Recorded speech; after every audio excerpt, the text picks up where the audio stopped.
Hello everyone, welcome back to Maths Marathon classes. This time I'll be doing Kcet 2023 Mathematics. All the 60 questions will be solved in this session. Okay. Prior to this, I've done 2025 Kcet completely solved, even 2024 paper as well.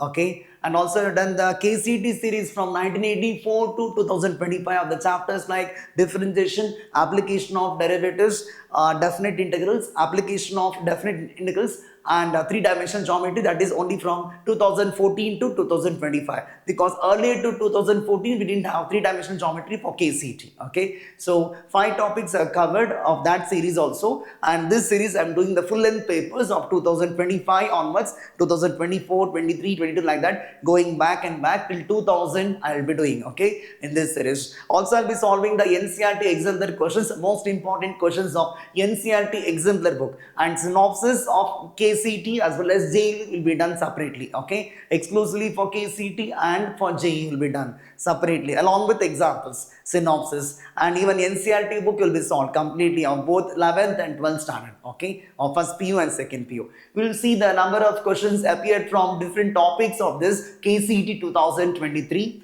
Okay, the weightage of chapters. In sets there is only one question. Relations and functions, there are 5 questions. Trigonometric functions, 1 question. Trigonometric functions, only 1 question. Complex numbers, 1 question. Linear inequalities, 1 question. Permutations and combinations, 1 question. Binomial theorem, 1 question. Sequences and series, 2 questions. Straight lines, 1 question. Conic section, 1 question. Limits and derivatives, 1 question. Statistics, 1 question. Probability, 3 questions of both, including first PU and second PU. Even relations and functions, 5 questions. No, it includes both first PU and second PU. Okay, inverse trigonometric functions, 2 questions. Matrices, 3 questions. Determinants, 4 questions. Continuity and differentiability, we have 6 questions. Application of derivatives, 4 questions. Indefinite integrals, 3 questions.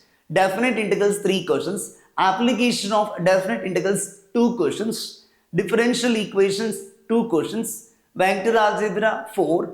3D geometry, 5 questions. Linear programming, 1 question. Mathematical reasoning, 1 question, which is already deleted from the book from first PU. Okay, mathematical reasoning, that chapter we don't have. So altogether 60 questions of Kcet 2023 I'll be doing now. Okay, we'll discuss the questions one by one. Always you see no more number of questions from second PU topic and less number of questions from first PU topic. Almost all chapters first PU topic they ask only one question.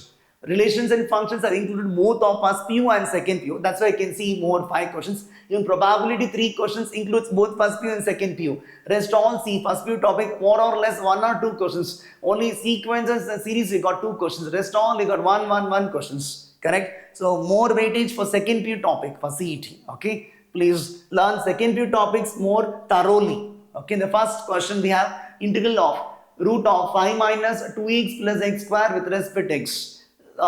This is root of quadratic, integral of root of quadratic. We can complete the square for the quadratic and integrate using the standard forms. Consider this quadratic. Quadratic is x square minus 2x plus 5. Correct? We have x square minus 2x plus 5. Quadratic is x square minus 2x plus 5. Correct? X square minus 2x plus 5. Already coefficient of x square is 1, unity it is. And I need to take half into coefficient of x for completing the square. So coefficient of x is minus 2. Half into minus 2 is minus 1. So this becomes x minus 1 the whole square. X minus 1 the whole square. Constant term keep as it is. Subtract 1 square, which is 1. So this is equal to x minus 1 the whole square. Subtract 1 square, which is 1. Subtract 1 square, which is 1. So this becomes x minus 1 the whole square plus 5 minus 1 is 4. 4 is 2 square. Correct?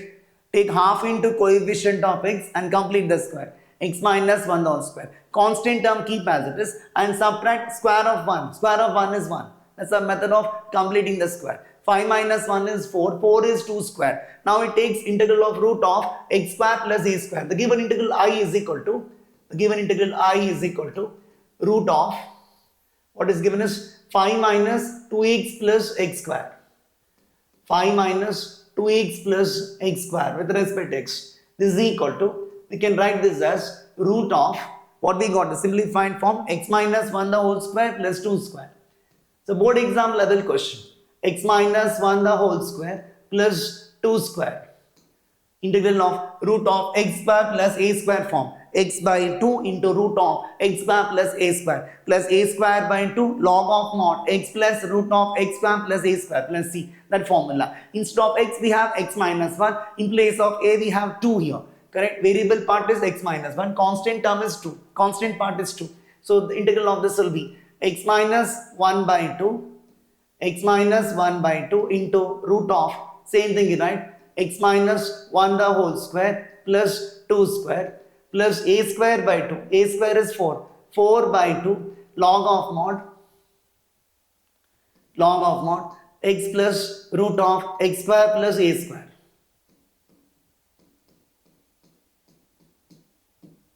Plus a constant c. X by 2 into root of x square plus a square by 2 log of mod x plus root of x square plus a square. I can write x minus 1 the whole square plus 4 as x square minus 2x plus 5, or you can write this as 5 minus 2x plus x square as given in the question. So this is equal to x minus 1 by 2 into root of, what we have is x minus 1 the whole square plus 4 is same as 5 minus 2x plus x square. 5 minus 2x plus x square. 4 by 2 is 2. Log of mod x minus 1 plus root of x minus 1 the whole square plus 4, same as x square minus 2x plus 5, same as 5 minus 2x plus x square, correct? So 5 minus 2x plus x square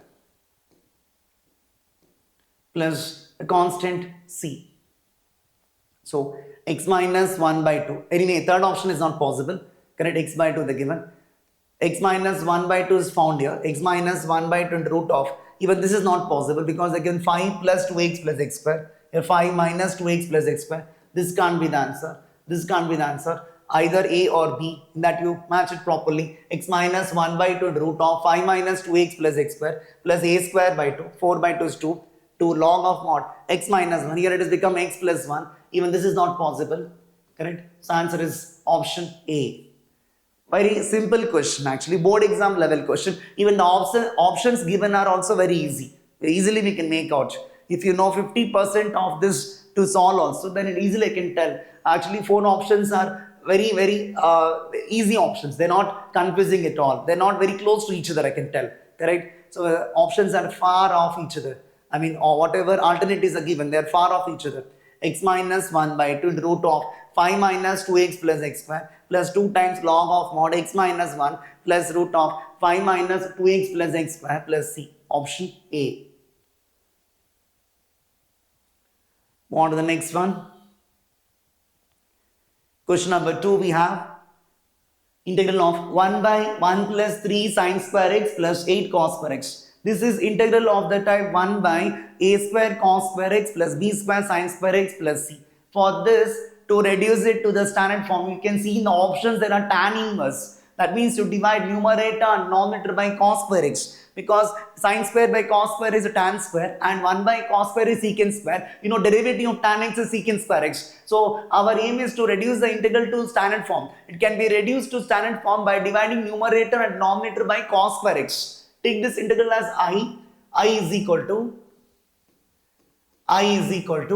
will divide by cos square x. 1 by cos square x is secant square x. Dividing by cos square x. 1 by cos square x is secant square x. 1 by cos square x is secant square x. Dividing by secant square x for both numerator and denominator. Okay. Each term of numerator and denominator you can divide by cos square x. So we get this is secant square x plus 3 times sine square x divided by cos square x is tan square x plus 8 cos square by cos square 1, 8 it becomes. Correct?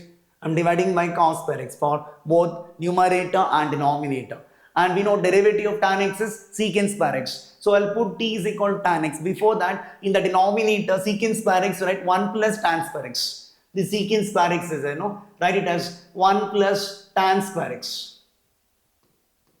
If you write this as 1 plus tan square x, 3 tan square plus tan square becomes 4 tan square, and 8 plus 1 is 9.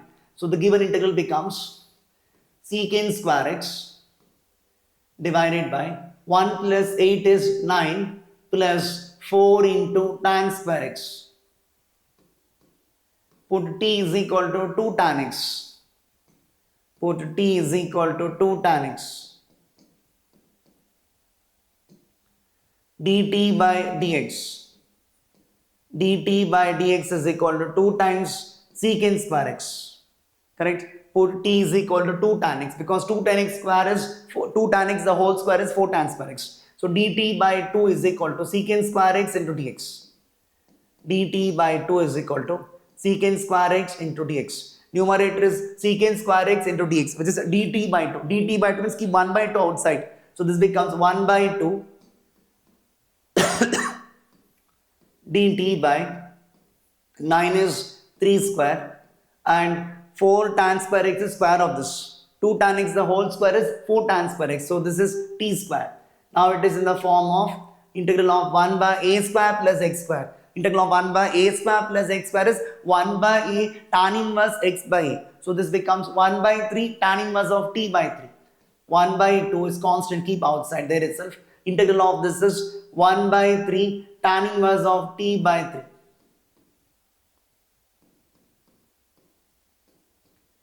Plus a constant c. So this becomes 1 by 6 tan inverse of, what is the t you substitute finally, 2 tan x. 2 tan x divided by 3 plus a constant c. 1 by 6 tan inverse of 2 tan x by 3 plus c. Option D is the answer. Option D. Please make a note. Integral of this type. To reduce it to standard form, you divide numerator and denominator by cos square x, because secant square x could be written as 1 plus tan square x, and derivative of tan x is secant square x. Correct? So answer is option D. Similar type of questions are found in NCERT exemplar book. That is also the main source for Kcet questions. Move on to the next one. Question number 3. Integral from minus 2 to 0. We have x cube plus 3x square plus 3x plus 3 plus x plus 1 into cos x plus 1 dx. You can see x plus 1 repeated many times. X plus 1 is here. X plus 1 is here. Also you can complete the cube for this. You know a plus b the whole cube. A cube plus b cube plus 3ab into a plus b. From there I can write x plus 1 the whole cube. What is x plus 1 the whole cube? X cube plus 1 cube plus 3 into x into 1 into x plus 1. Correct? So this will be x cube plus 1 cube is 1 plus 3x into x becomes 3x square plus 3x into 1, that is 3x. So now the given integral becomes, I'll write this as minus 2 to 0, minus 2 to 0.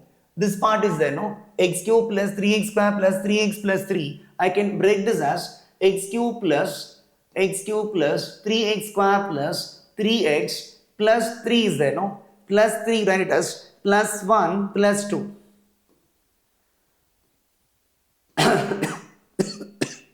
X cube plus 3x square plus 3x plus 1 is x plus 1 the whole cube, correct? So it becomes x plus 1 the whole cube plus 2. So this part, the polynomial of degree 3, what is given, that could be written as x plus 1 the whole cube, x plus 1 the whole cube plus 2 plus x plus 1 into cos x plus 1. X plus 1 into cos x plus 1 dx. Like this. Now put t is equal to x plus 1.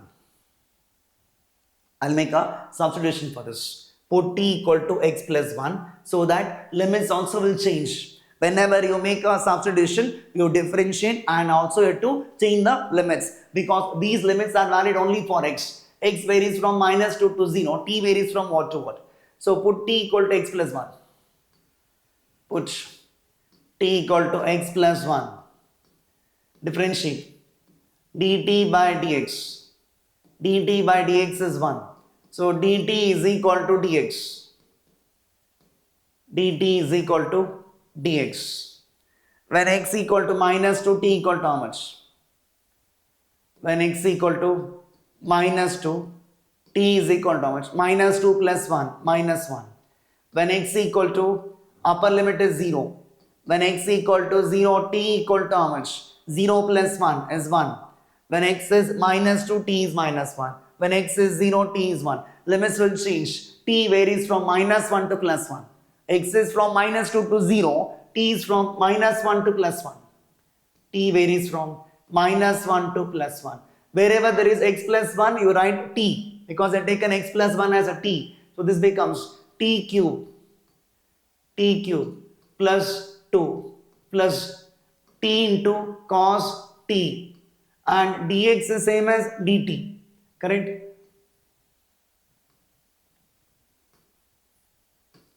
Correct? Dx is same as dt.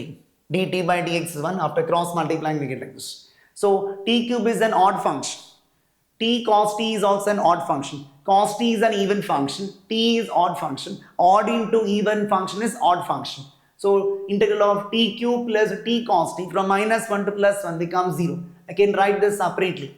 Integral from -1 to +1 t cube plus t cos t.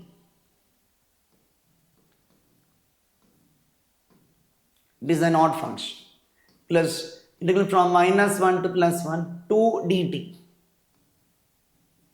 Correct? Separating out odd function and even function. T cube is odd function. T cos t is odd function. Odd function plus odd function is odd function. Integral of an odd function from -a to +a is equal to 0. This is an odd function. Integral of an odd function from -a to +a is 0. Correct? Power of t is odd number means it is an odd function. Whenever a polynomial function is given, the power is odd number means it becomes an odd function. T cube is odd function. T is odd function. Cos t is even function. Odd function into even function is odd function. Odd plus odd is odd. Integral of odd function from -a to +a is 0. Integral of 2 is 2t. Limits from -1 to +1. So what do you get? 2 into 1 minus -1. 1 plus 1, 2. 2 into 2 is 4. Required answer is 4. Option D. Integral of 2 is 2 into t. Integral of constant is constant into t. Apply the limits. Upper limit minus lower limit. 1 minus -1. 1 plus 1, 2. 2 into 2 is 4. Option D is answer. Move on to the next one. Fourth one we have integral from 0 to pi x into tan x divided by secant x into cosec x. This question could be done by two methods. One is by using properties of definite integrals or by without using the properties. I can simplify it and use integration by parts. There are two ways of solving this problem. Okay, take the integral as I is equal to integral from 0 to pi. I'll convert all of this. Tan I'll express as sine by cos. Sec is 1 by cos and cosec is 1 by sine. Okay, x into tan x is sin x divided by cos x. Sin x divided by cos x. Secant x is 1 by cos x. Cosec x is 1 by sin x. Correct? Cosec is 1 by sin, sec is 1 by cos, tan is sin by cos. This cos will cancel, this sin will go up. So what we get is integral from 0 to pi x into sin square x. Cos x will cancel, sin x goes up, becomes sin square x. I can replace x by upper limit minus x. Call this as equation 1. Using King's rule, replace x by pi minus x. Replace x by pi minus x. Using properties of definite integrals. X can be replaced by upper limit minus x because lower limit is 0 here. Excuse me. I is equal to integral from 0 to pi minus x into sine square of pi minus x. We know sine of pi minus x is sine x. Pi minus x being second quadrant angle. Second quadrant sine function is positive. So sine of pi minus x is sine x. So sine square pi minus x will be sine square x. Pi into sine square x minus x into sine square x. Adding equations 1 and 2. Adding equations 1 and 2 we get I plus I, 2i.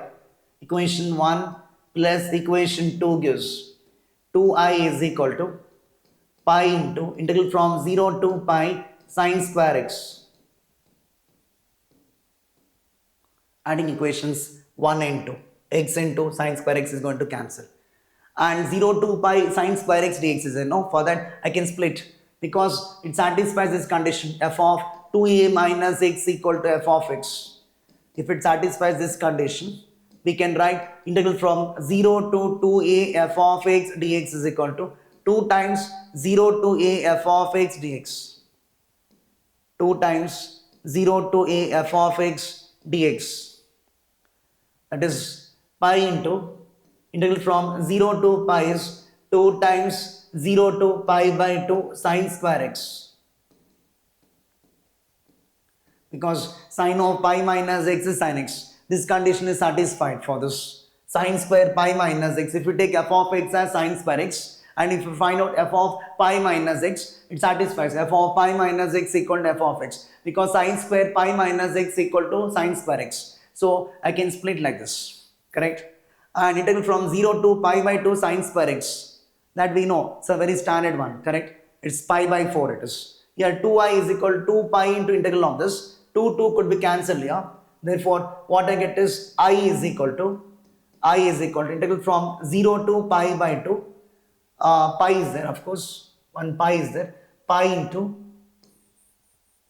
what I am getting is 2 got cancelled. I is equal to integral from pi 0 to pi into integral from 0 to pi by 2 sine square x, which is equal to pi into integral from 0 to pi by 2 sine square x is pi by 4. It's very standard. So we get the answer as pi square by 4. If you want, you can prove this. 0 to pi by 2 sine square x. You can use Wally's formula also. Or else directly using the properties we can prove. Correct? I'll add one more page here. 0 to pi by 2 sine square x. If you take I as integral from 0 to pi by 2 sine square x, you can replace x by pi by 2 minus x, correct? If you replace x by pi by 2 minus x, sine of pi by 2 minus x is cos x. So I is equal to integral from 0 to pi by 2. This becomes sine square pi by 2 minus x, which is cos square x. And if you add equations 1 and 2, I plus I, equation 1 plus equation 2 gives 2i is equal to integral from 0 to pi by 2 cos square x plus sine square x, which is 1. Integral of 1 is x. Limits from 0 to pi by 2. Correct? So this is upper limit minus lower limit. Pi by 2 minus 0. 2i is equal to pi by 2. So I is equal to pi by 4. Value of the integral is pi by 4. So remember, integral from 0 to pi by 2 sine square x is pi by 4. Or by using Wally's formula also I can get the answer as pi by 4, okay, because power of sine is even number. So integral from 0 to pi by 2 sine square x is pi by 4. Already outside the integral pi was there. Pi into pi by 4 becomes pi square by 4. Answer is pi square divided by 4, which is option C. Or else at this stage we can apply integration by parts. Also I can write sine square x as 1 minus cos 2x by 2. Use the power reducing formula and get the answer. If you concentrate on this, I'll do another method from this stage. At this stage, I can apply another method. after converting tan to sine by cos and sec as 1 by cos, cosec as 1 by sine. Here I can use another method. Already we got the answer by one method. Another method I am doing. Okay, second method for you. I is equal to integral from 0 to pi. The second method.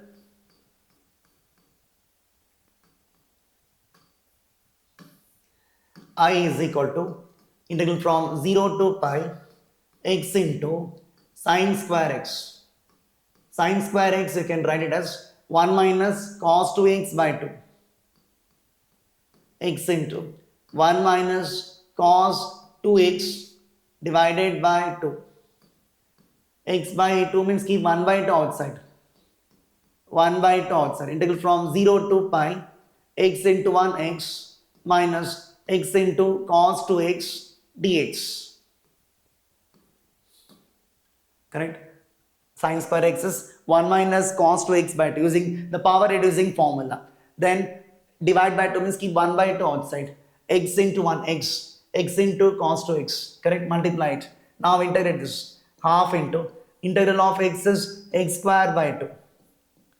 And for this, we can apply integration by parts. Or else I can use the shortcut method. Whenever there is product of an algebraic and cos function or sine function, integral of x power n into sine x or integral of exponent into cos x. In that case, I can apply the shortcut method. X is algebraic, cos is trigonometric. So first function, second function. The time saving result is first function keep as it is. Integral of cos is sine 2x divided by 2. First function keep as it is. Integrate the second minus differentiate the first. Integrate the second. Integral of sine is minus cos 2x divided by 2 becomes divided by 4 and next term will be 0. Correct? Over. That's it. For this entire thing limits from 0 to pi. We'll get the answer. Half into this will be how much? When you put the upper limit pi square minus 0 square. This will be pi square by 2. Minus. For this, when you put the upper limit, no, sine 2 pi. Sine 2 pi is 0. Even sine 0 is 0. Correct? Upper limit is 0 for this. Because sine 2 pi is 0. Lower limit is 0. 0 into this. 0 into sine 0. 0. Upper limit, lower limit. Both are 0 for this. Coming to this part, minus into minus is plus. Cos 2 pi, upper limit is cos 2 pi, 1 by 4. Lower limit is cos 0, cos 0 is 1. Cos 2 pi is 1, cos 0 also 1, 1 minus 1, I mean 1 by 4 minus 1 by 4, 0. Both are 0. This will be 0, even this will be 0. So we get the answer as pi square divided by 4. Any method you can do, either by using integration by parts we can apply. Also power reducing formula, or else by using the properties of definite integrals we can do it. Okay, here I use the properties of definite integral and evaluate it. Please make a note. Answer is C, pi square by 4. Move on to the next one. Question number 5 on vector algebra. Magnitude of a plus b equal to magnitude of vector a minus vector b. Then which of them is correct? This is a standard result. Actually, I can tell, looking at this only, I can tell the vectors are A and B should be perpendicular to each other. The standard result. Okay. Given, I can prove it if you want. Given magnitude of A plus B equal to magnitude of A minus B. Magnitude of A plus B is equal to magnitude of A minus B. Squaring on both sides you do. Squaring on both sides.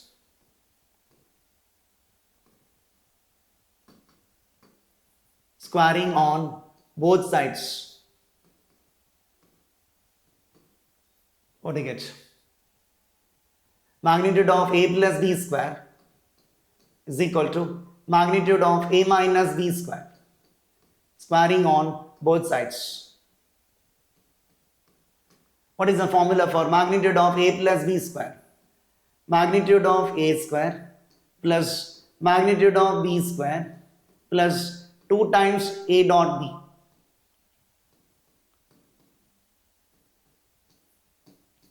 Magnitude of a minus b square is what?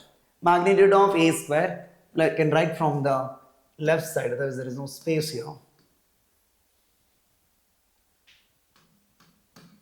Magnitude of a plus b square is magnitude of a square plus magnitude of b square plus 2 times a dot b.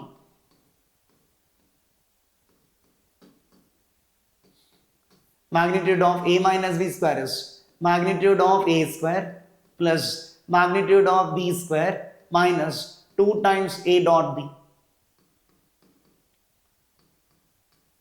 Magnitude of a square plus magnitude of b square, identical terms will cancel out.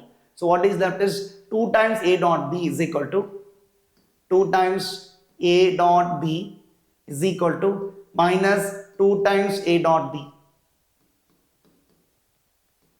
Or I get 2 a dot b plus 2 a dot b becomes 4 times a dot b. 4 times a dot b is equal to 0. 4 times a dot b is 0 means I can write this as a dot b equal to 0. 4 can't be 0. This is the condition for two vectors to be perpendicular. Vector A is perpendicular to vector B. A dot b is 0 means the two vectors A and B are perpendicular to each other. Vector A and vector B are perpendicular. Option B. Okay. Please learn this. Make a note of this.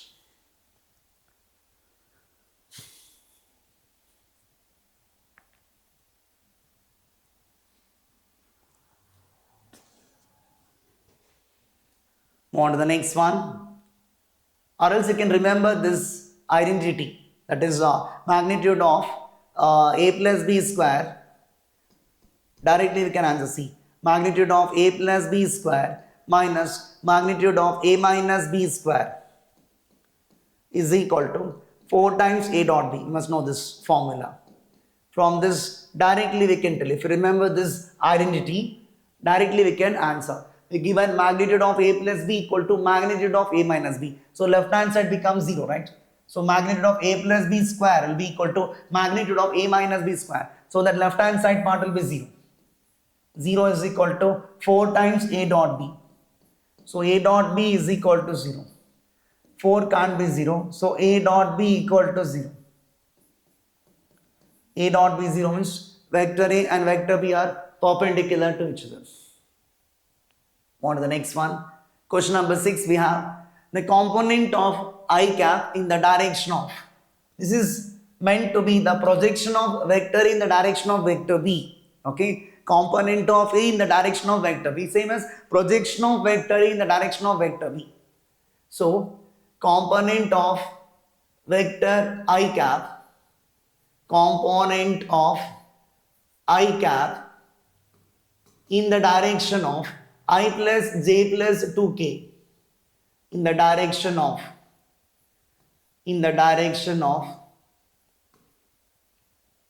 I cap plus j cap plus 2k cap. It's the component of I cap in the direction of this. Same as projection of vector A in the direction of vector B, which is A dot B divided by magnitude of vector B. So this is going to be equal to I cap dot I cap plus j cap plus 2k cap A dot B divided by magnitude of vector B. Magnitude of I cap plus j cap plus 2k cap.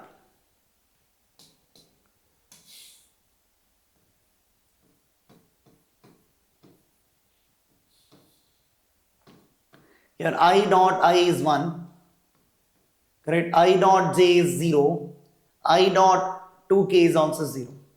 And magnitude of this vector is root of 1 square plus 1 square plus 2 square, which is 1 by root 6.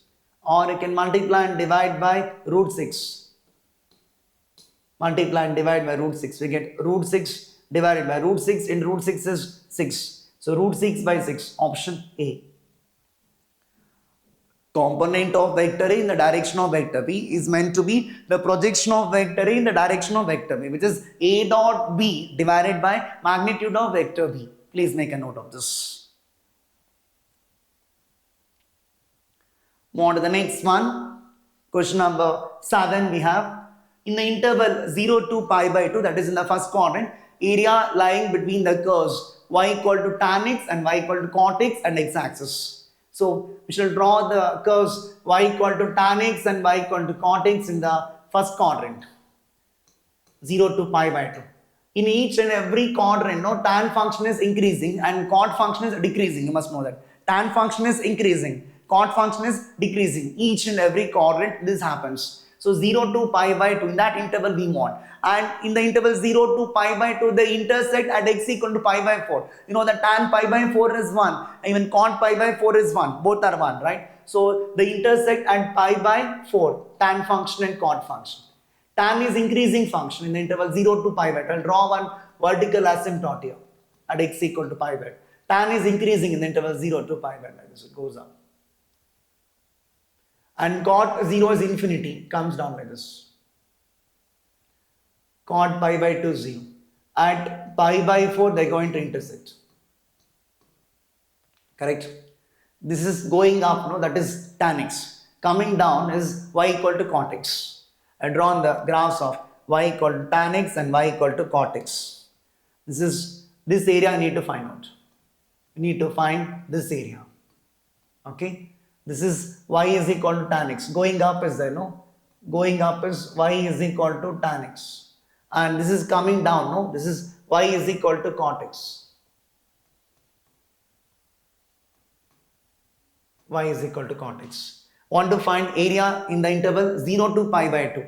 So area bounded by these two curves and x-axis. 0 to pi by 4, area bounded by tan x we find out. Pi by 4 to pi by 2, area bounded by cot x. So required area is integral from 0 to pi by 4 tan x. Required area is integral from 0 to pi by 4 is of tan x. Pi by 4 to pi by 2 is of cot x. Integral of tan x is log of mod secant x. Limits from 0 to pi by 4. Integral of cot x is log of mod sin x. Limits from pi by 4 to pi by 2. Evaluate the function at upper limit minus lower limit. Log of mod secant pi by 4. Log of mod secant pi by 4 minus log of mod secant 0. Here, log of mod sin pi by 2. Log of mod sin pi by 2 minus log of mod sin pi by 4.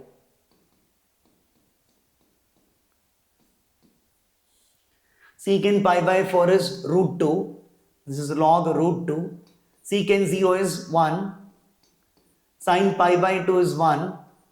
And sin pi by 4 is 1 by root 2. And log 1 is 0, we know. Log 1 is 0. Correct? Log root 2 is there. And here minus log 1 by root 2. Minus log 1 by root 2 is plus log root 2. We know that log 1 by a is minus log a. Log 1 by a is minus log a. Correct? So log 1 by root 2 is minus log root 2. So log 1 is 0. This is 0. This is 0. Log root 2 plus log root 2 it becomes. Log root 2 plus log root 2. Which is equal to 2 times log root 2. Because minus log 1 by root 2 is plus log root 2. You must know this. Minus log 1 by root 2 is there, no? Minus log 1 by root 2 will be minus of log 1 minus log root 2. Correct? Log 1 is 0. This part is 0. Minus of minus becomes plus log root 2. And log root 2 plus log root 2 is 2 log root 2. 2 log root 2 is log root 2 square. Log of root 2 square. Root 2 square is 2. So it becomes log 2. Correct? So n log m, you know this property. N log m is equal to log m power n. N log m is log m power n. So log root 2 square. 2 log root 2 will be log root 2 square. Root 2 square is 2. So answer is log 2, which is option A. Please make a note.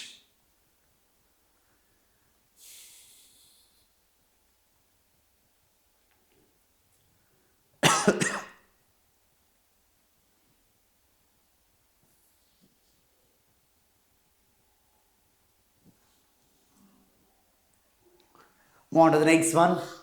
Question number 8 we have area of the region bounded by the line y equal to x plus 1 and the lines x equal to 3 and x equal to 5. Draw the line y equal to x plus 1. Y equal to x plus 1 will draw. Y equal to x plus 1. To draw the straight line we need minimum 2 points. X equal to 0. X equal to 0, y is equal to 1, y is equal to 0, x is equal to minus 1. When x is 0, y is 1. Y is 0, x is minus 1, correct? So, when I put x equal to 0, y is 1, 0 comma 1. When y is 0, x is minus 1. So, it passes through the points minus 1 comma 0 and 0 comma 1. The line is like this. Passes through these 2 points. Minus 1 comma 0 and 0 comma 1. This is a straight line. Y is equal to x plus 1. Want to find area bounded by this line and the lines x equal to 3 and x equal to 5. X equal to 3 and x equal to 5. X equal to 3 and x equal to 5. This area to find out. So integrate from x equal to 3 to x equal to 5 y dx. Integration is area under the curve, correct? So required area is integral from x equal to 3 to x equal to 5 y dx. Y is x plus 1. So 3 to 5, y is x plus 1. Integral of x is x square by 2. Integral of 1 is x. Limits from 3 to 5. Correct? Integral of x is x square by 2. Integral of 1 is x. Evaluate the function in upper limit minus lower limit. 5 square minus 3 square divided by 2 plus 5 minus 3. 5 square is 25. 3 square is 9. 25 minus 9, 16 divided by 2. This is 5 minus 3, 2. 8 plus 2. Answer is 10.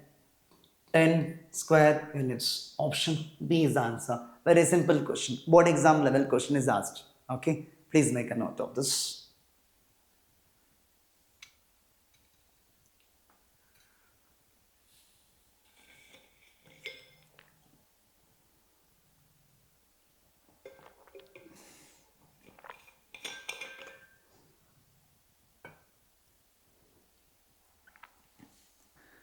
Next one.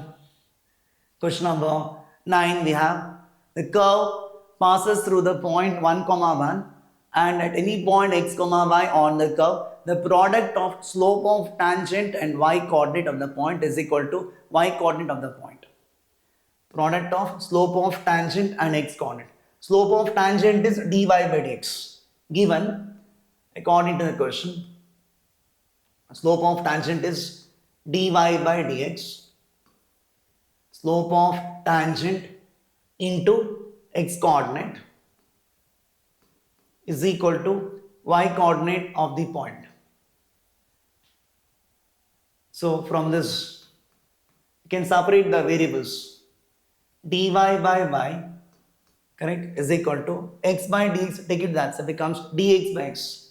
Separating the variables we get like this. Integrate on both sides. Integral of dy by y is equal to integral of dx by x.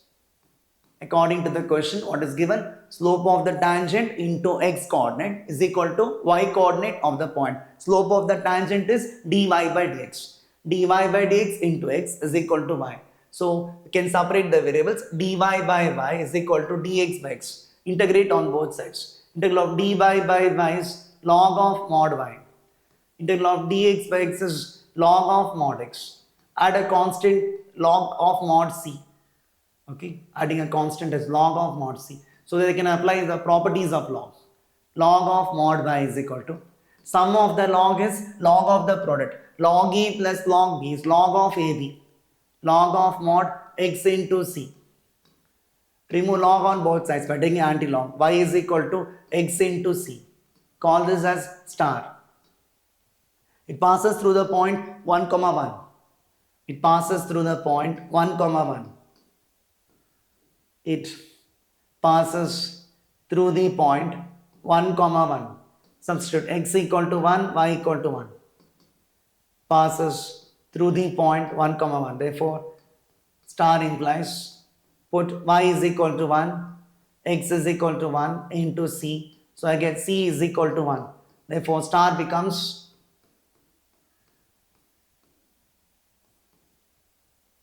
c is equal to 1, no? Therefore, star becomes y is equal to x.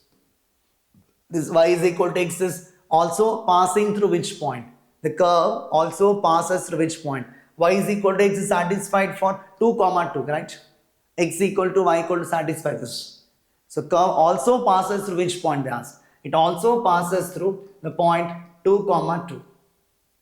It also passes through the point 2, comma 2.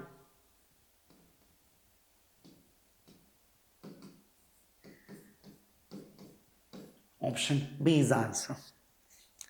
Move on to the next one. The question asked on differential equation. Just separating the variables and integrating on both sides and finding the particular solution using the given condition. Okay. So variable separable form. The word problem is converted to mathematical form and getting the answer. Next one, question number 10, we have the degree of the differential equation. Whenever they ask you to find degree, the fractional power should not be present. We should get rid of the fractional power. So here cube root of d square y by dx square plus 1 is there. So power of this right hand side is 1 by 3. Such fractional power should be removed. So to remove the fractional power, you do cubing on both sides. What is given is 1 plus dy by dx the whole square. 1 plus dy by dx the whole square plus d square y by dx square the whole square. D square y by dx square the whole square is equal to cube root of d square y by dx square plus 1. Cube root of d square y by dx square plus 1. Cubing on both sides. Cubing on both sides. What we get? 1 plus dy by dx the whole square plus d square y by dx square the whole square. This entire thing cube is equal to, on right hand side, cube root of to the power 3. Cube root means to the power 1 by 3. Powers gets multiplied. 1 by 3 into 3 because you are cubing on both sides. Cube root to the power 3 becomes only what is there inside the cube root. D square y by dx square plus 1. Order is the highest derivative present, which is second derivative, d square y by dx square. And degree, after getting rid of the fractional power, degree is defined only if it is polynomial in derivatives. We know that. Now it is polynomial in derivatives. At this stage, I can define the degree. Degree is going to be the highest power of the highest derivative. Highest derivative is second derivative, and the power of highest derivative here is 1. Here, if you expand this, I'll get d square y by dx square whole square power 3, no? So d square y by dx square power 6 it becomes. So degree is going to be 6. Degree is the highest power of the highest derivative. Highest derivative is second derivative. D square y by dx square is found here, also found here. Here I can get the highest power of the highest degree, highest power of the highest derivative. That is going to be degree. So degree is equal to 6. Degree of the differential equation is 6 because here I get d square y by dx square to the power 2 into 3 is 6. Correct? Degree is 6. Degree is the highest power of the highest derivative. Highest derivative is second derivative. D square y by dx square. Its power you find out. You see the highest power of d square y by dx square, that is found to be 6. Correct? Also you can see the power of d square y by dx square 1 here. Here you have to expand this a plus b plus c the whole cube. Expand it. I can find even d square y by dx square to the power lesser powers than 6. but highest power is 6. Highest power of d square y by d square is 6. That is the degree here. So degree of the differential equation is 6. Move on to the next one. Question number 11 we have equation of the plane. This is actually a deleted part at this stage. Okay, if you're writing Kcet 2026, this is not there. Okay, it's deleted now because in 3D geometry we got only lines, planes is not there. So equation of the plane through the points. The plane is passing through 3 points. So we have the equation of plane passing through 3 non-collinear points. Determinant of x minus x1, y minus y1, z minus z1, x2 minus x1, y2 minus y1, z2 minus z1, x3 minus x1, y3 minus y1, z3 minus z1 equal to 0. Equation of plane passing through 3 non-collinear points. Equation of plane, which is passing through 3 non-collinear points, is determinant of x minus x1, y minus y1, z minus z1, x2 minus x1, y2 minus y1, z2 minus z1, x3 minus x1, y3 minus y1, z3 minus z1 is equal to 0. It is, can substitute your determinant of x minus x1. Take this point as x1, y1, z1, x2, y2, z2, x3, y3, z2. This is x1, y1, z1, x2, y2, z2, x3, y3, z3. x1 is 2. So x minus 2. Y minus y1 is 1. Z minus z1 is 0. x2 minus x1. Second row is x2 minus x1, x3 minus x2 minus x1, y2 minus y1, z2 minus z1. So 3 minus 2 is 1. y2 minus y1. 2 minus 1 is 1. Minus 2 minus 0 minus 2. x2 minus x1, y2 minus y1, z2 minus z1. Correct? 3 minus 2 is 1. 2 minus 1 is 1. Minus 2 minus 0 is 1. Next, the third row is x3 minus x1. 3 minus 2, 1. Correct? 3 minus 2 is 1. x3 minus x1. y3 minus y1. 1 minus 1, 0. z3 minus z1. 7 minus 0, 7 is equal to 0. This is expanding this. X minus 2 into leaving first column, first row. 7 minus 0, 7. Minus of y minus 1 into leaving second column, first row. 7 plus 2, 9. Plus z minus 0 is z.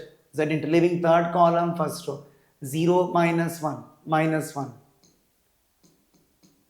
Simplify this, what we get? 7x minus 9y minus z minus 14 plus 9. Correct, no? Here the constant term is not there. Plus 9 minus 14. Minus 14 plus 9 is minus 5 equal to 0.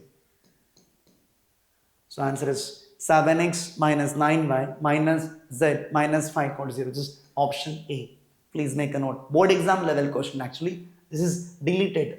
Those are writing for Kcet 2026. This is not there because only lines are there in 3D geometry. Planes have been deleted at the present NCERT syllabus.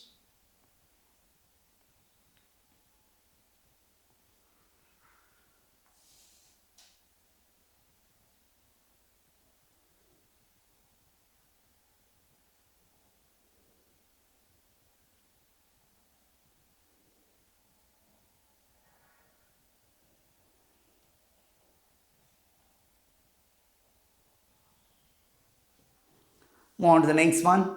Question number 12. The point of intersection of the line with the plane. So line is given here and the plane is given. So want to find the point of intersection of the line and the plane. Where they intersect, you want to find out. Take this line as lambda. Let x plus 1 is equal to y plus 3 by 3 y plus 3 divided by 3 is equal to minus z plus 2 by 2. That could be written as z minus 2 by minus 2. Multiply by minus 1 for numerator and denominator. What we get? Z minus 2 divided by minus 2. Correct? Multiplying by minus 1 for numerator denominator. Z minus 2 divided by minus 2. Let this be equal to lambda. So what we get? This is divided by 1 I can consider. So equate the first and the last one.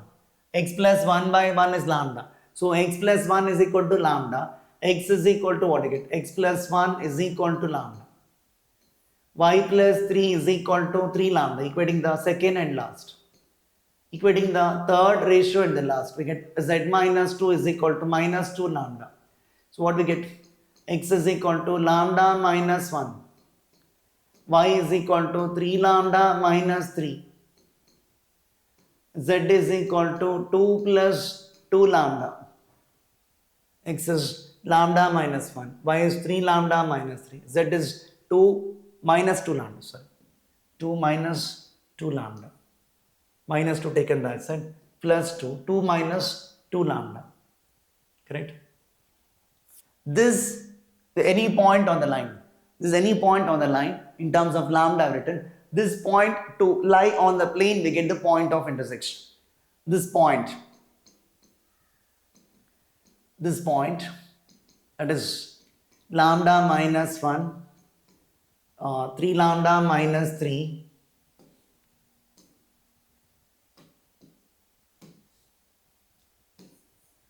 lambda minus 3 minus 2 lambda plus 2 lies on the plane,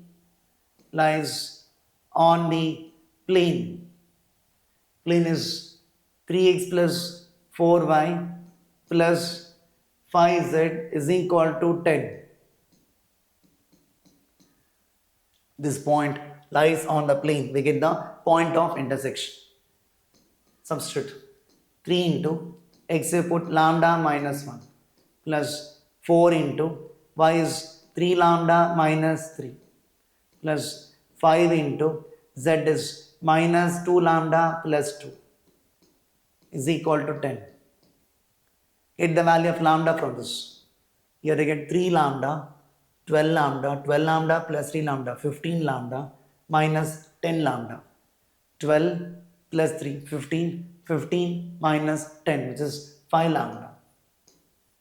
This is minus 3 minus 12 minus 15 plus 10, which is minus 5. Correct, no? Minus 3 minus 12 minus 15 plus 10, which is minus 5, is equal to 10. So we get 5 lambda is equal to 15. So lambda equal to 3. Lambda is equal to 3. Put lambda equal to 3 in this star. Put lambda equal to 3 in star. We get the point of intersection. We get the point of intersection. POI, right? Point of intersection. That is putting lambda equal to 3. 3 minus 1 is 2. Putting lambda equal to 3. 3 into 3, 9. 9 minus 3 is 6. Lambda equal to 3. Minus 2 into 3.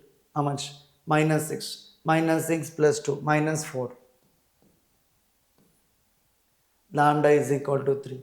Minus 2 into 3 is minus 6. Minus 6 plus 2 is minus 4. 2, 6, minus 4. Just option D. The point of intersection. Please make a note of finding the point of intersection of a line and a plane.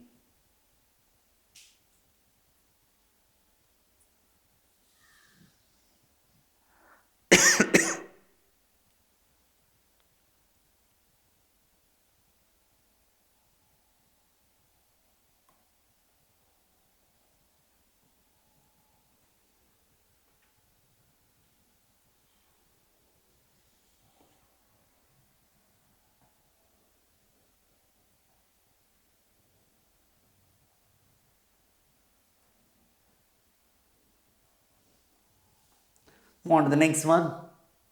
Question number 13 we have the point 2, 3, minus 1 is the foot of the perpendicular from the point to the plane. Equation of plane to find out. So 2 comma 3 comma minus 1 is the foot of the perpendicular. That means a perpendicular is drawn from the point 4 comma 2 comma 1 to meet the plane at 2, 3, minus 1. There is some plane here.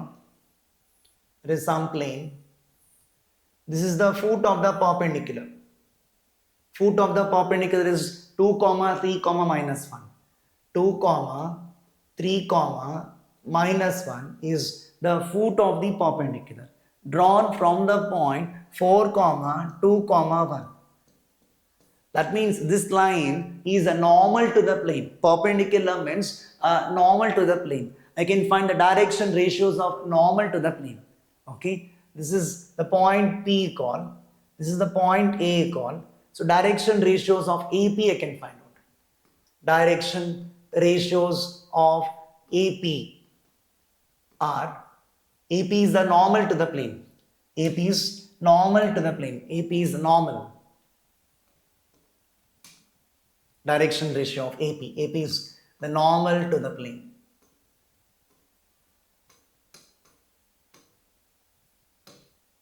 How to find direction ratios of line joining 2 points, x2 minus x1, y2 minus y1, z2 minus z1, correct? 2 minus 4.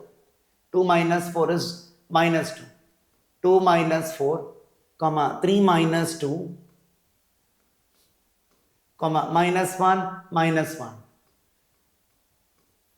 Direction ratios of normal to the plane, x2 minus x1, y2 minus y1, z2 minus z1.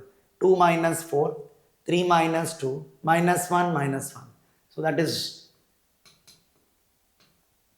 minus 2, 1, minus 2. Direction ratios of normal to the plane. Correct? So if you know the direction ratios of normal to the plane, and if you know the plane is passing through the point x1, y1, z1, this is the plane passing through the point 2, 3, minus 1. This point is x1, y1, z1. This point is x1, y1, z1. So we can write the equation of plane.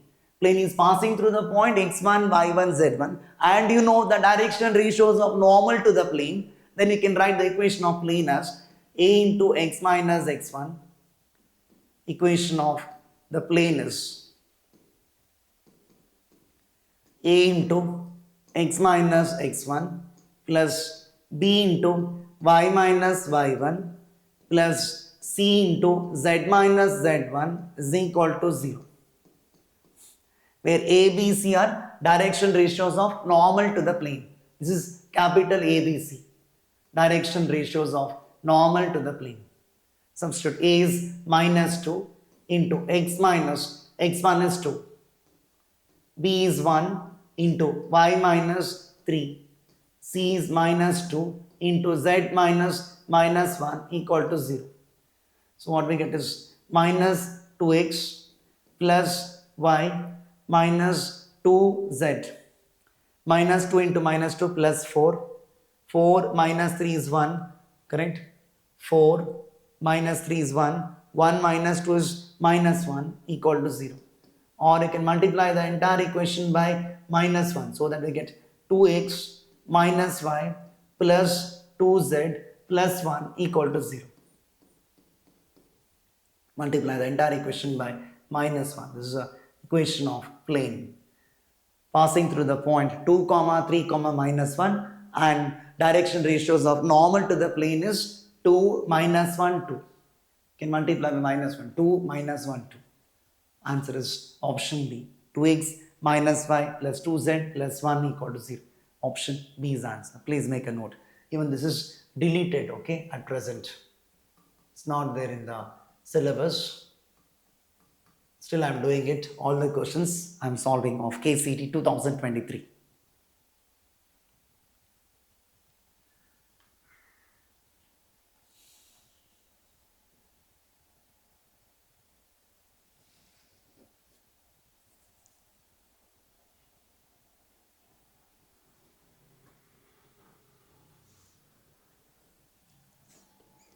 On to the next one.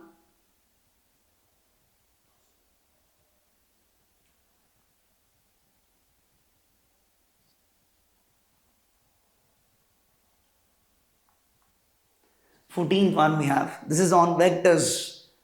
Magnitude of a cross b square plus mod of a dot b square is given to be equal to 144.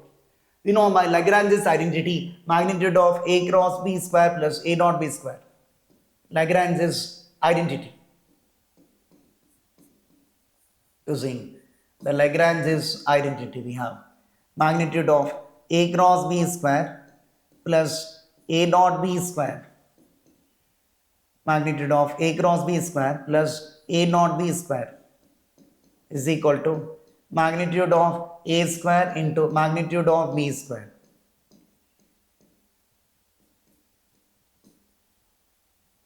Given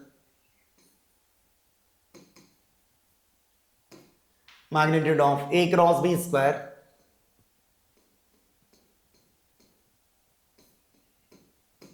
plus mod of a dot b square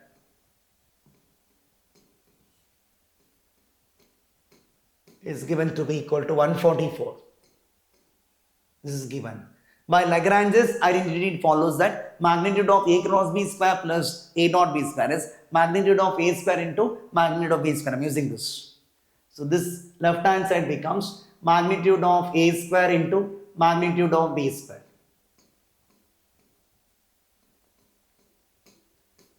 Is equal to 144. Magnitude of vector A is 4. Magnitude of vector A is 4. 4 square into magnitude of b square is equal to 144. 4 square is 16. 16 into magnitude of b square is equal to 144. This implies magnitude of b square is equal to 144 by 16 is 9. So magnitude of vector b is equal to 3. Magnitude of vector b is 3. Option C is answer. Very simple question on Lagrange's identity on vector algebra.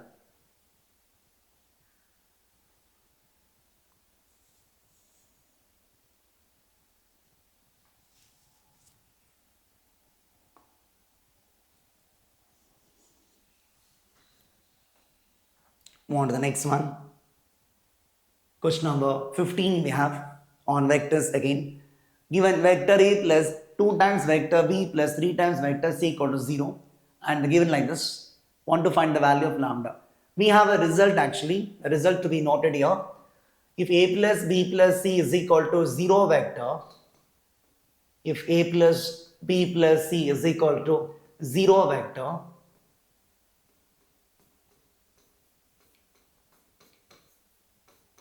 then A cross B is equal to B cross C is equal to C cross A.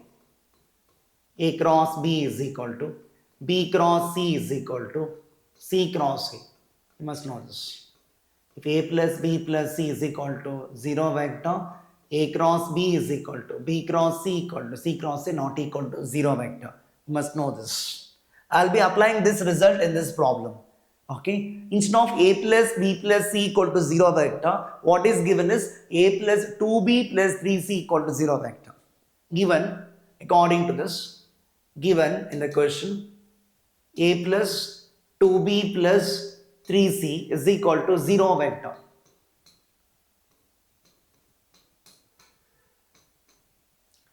So, using this result, if A plus B plus C equal to 0 vector, then A cross B equal to B cross C equal to C cross A.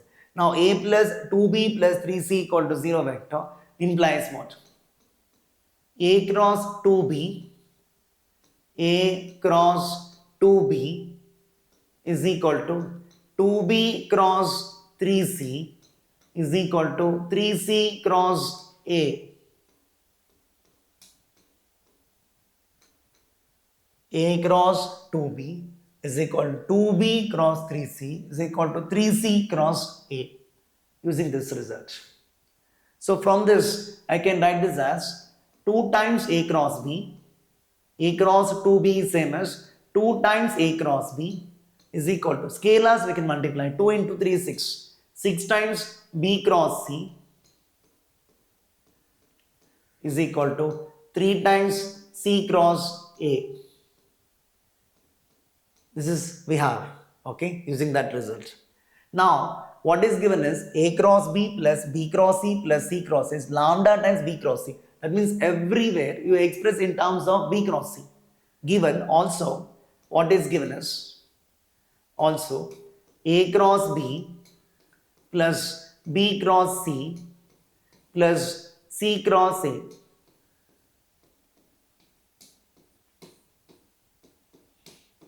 This you have to express in terms of B cross C so that I can find lambda. So if you equate these two, 2 times A cross B is 6 times B cross C, no? So 2 ones are 2 threes are. I'll express everything in terms of B cross C so that I can compare with lambda into B cross C and get the value of lambda.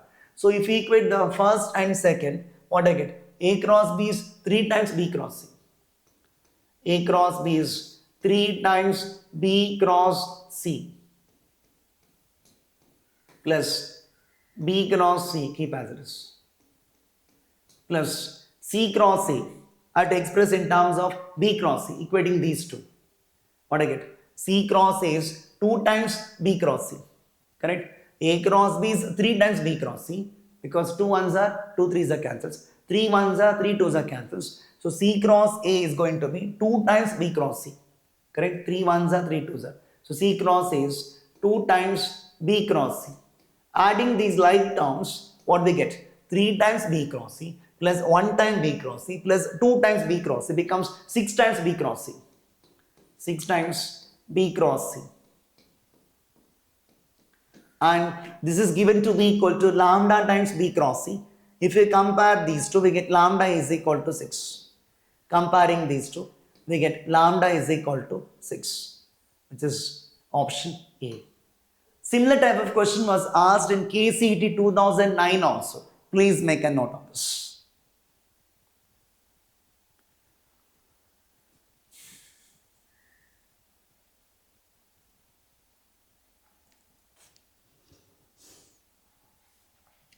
Move on to the next one. Question number 16 we have. This is on line, 3D geometry. Line makes an angle of pi by 3 with each of x and y axis. Angle made by the line with x axis is alpha. Given alpha is equal to pi by 3. Angle made by the line with y axis is beta. That is also given to be equal to pi by 3.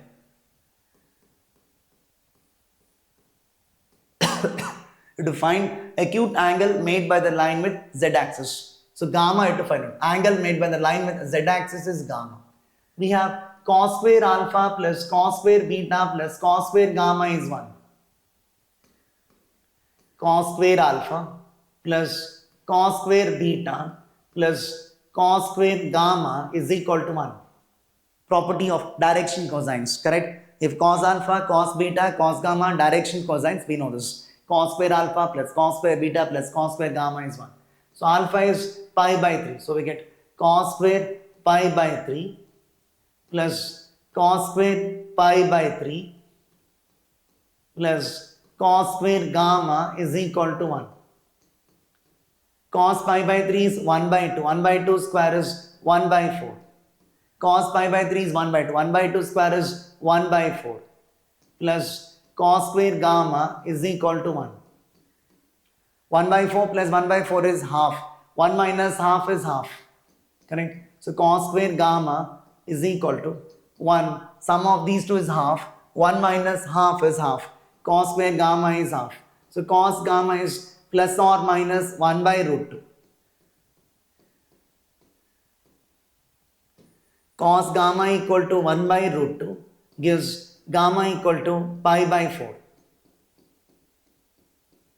Cos gamma equal to minus 1 by root 2 gives gamma equal to 3 pi by 4. Correct? They asked to find the acute angle. So this is acute angle.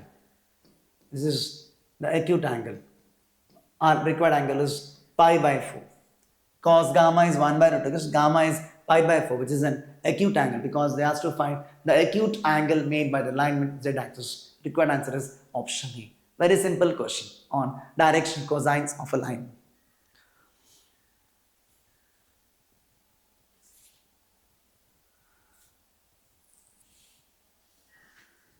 More to the next one. Question number 17 we have length of the perpendicular drawn from the point to the line. This is one standard question many times asked in Kcet exams. Okay. So length of the perpendicular to find out from the point to the line. The line is given. The line is given as x by 2 is equal to y minus 2 divided by 3 is equal to z minus 3 divided by 4. And the point is given as 3 comma minus 1 comma 11. 3 comma minus 1 comma 11. Take this point as P. Can do it by two methods. Length of the perpendicular is given by the formula magnitude of AP cross B by magnitude of vector P. Length of the perpendicular is given by the formula magnitude of AP cross B divided by magnitude of vector B. Vector B is this. Denominator is direction ratio of that line. Vector B is 2i plus 3j plus 4k. Vector B is 2i plus 3j plus 4k. And the line is passing through which point? Line is passing through the point 0, 2, 3. That is A. 0, 2, 3. And the point P is 3, minus 1, 11. AP is how much? AP is OP minus OE. AP is 3 minus 0. Minus 1 minus 2 minus 3. 11 minus 3, 8. AP is OP minus OE. 3 minus 0. Minus 1 minus 2 minus 11 minus 3, 8. Find out AP cross B and find out magnitude of vector B. AP cross B. Cross product is determinant of I cap, J cap, K cap. Vector AP is here 3 minus 3, 8. And vector B is here 2, 3, 4. Components of vector B is 2, 3, 4. Expand this. What do we get? I cap into leaving first column, first row. Minus 3 into 4. Minus 12.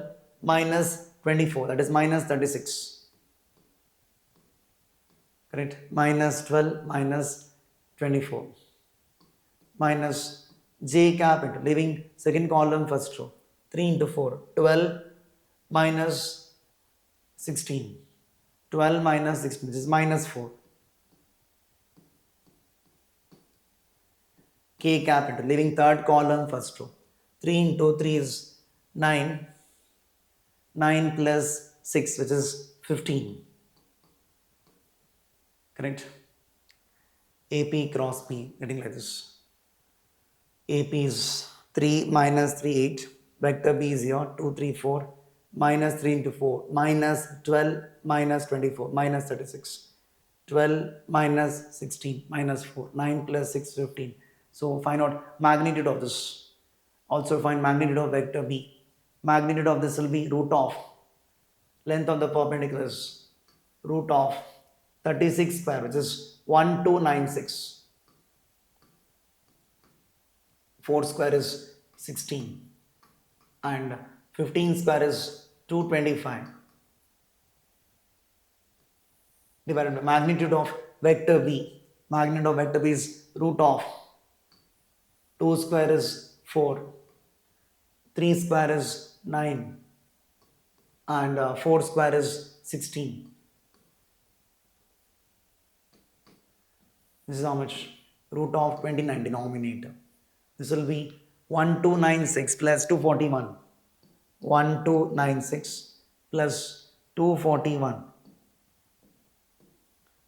7. 9 plus 4, 13. 1 carry. 5. 1537. Root of 1537. 29 into 5 is 145. This is root of 1537 divided by 29.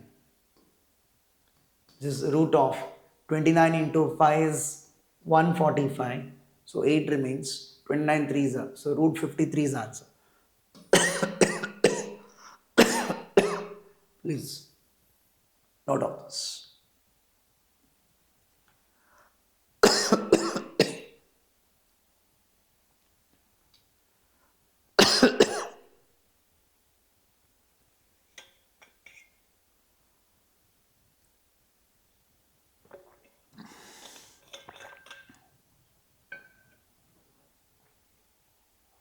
If you're doing it by alternate method, you take any point on this line, general point on this line, and let this line be this, let that point be this, then find direction ratio of PQ, find direction ratio of this line. That method also we can do. I'll do another method. This is the first method. Second method also I'll do.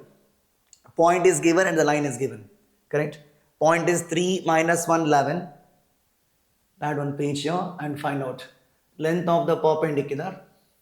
Point is P 3 comma minus 1 comma 11, correct? 3 minus 1, 11. Line is x by 2 equal to y minus 2 by 3. X by 2 is equal to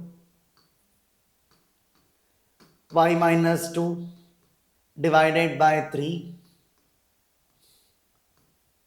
This is the line L. Line L is given. X by 2 equal to y minus 2 by 3 is equal to z minus 3 by 4. Z minus 3 divided by 4. Take this as lambda. So we get x is equal to 2 lambda. Y is equal to 3 lambda plus 2. Z is equal to 4 lambda plus 3. X is 2 lambda. Y is 3 lambda plus 2. Z is 4 lambda plus 3.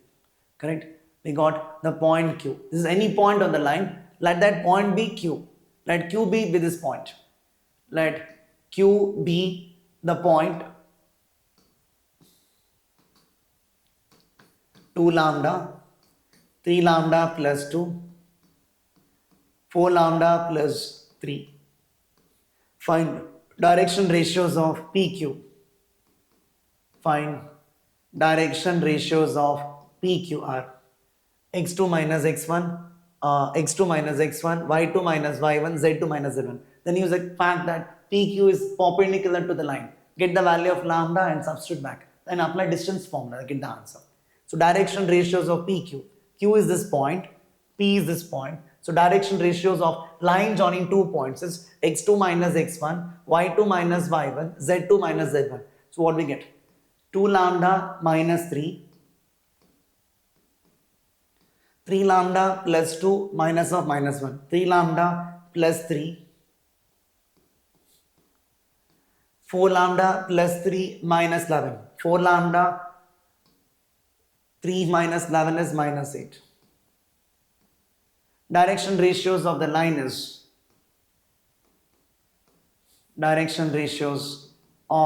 are 2, 3, 4. Correct? The line is perpendicular to PQ. PQ is perpendicular to the line. Implies we have A1, A2 plus B1, B2 plus C1, C2, 0. 2 lambda minus 3 into 2 plus 3 lambda plus 3 into 3 plus 4 lambda minus 8 into 4 is equal to 0. Correct? A1, A2 plus B1, B2 plus C1, C2, 0. What do you get? 4 lambda minus 6 plus 9 lambda plus 9 plus 4 into 4, 16 lambda minus 32 equal to 0. What we get from this? 4 plus 9, 13, 13 plus 16, 29 lambda. Here minus 6 plus 9 is 3, 3 minus 32 minus 29 equal to 29. So we get lambda is equal to 1. Lambda equal to 1 you can substitute in this. Put lambda equal to 1 in star. Put lambda equal to 1 in star.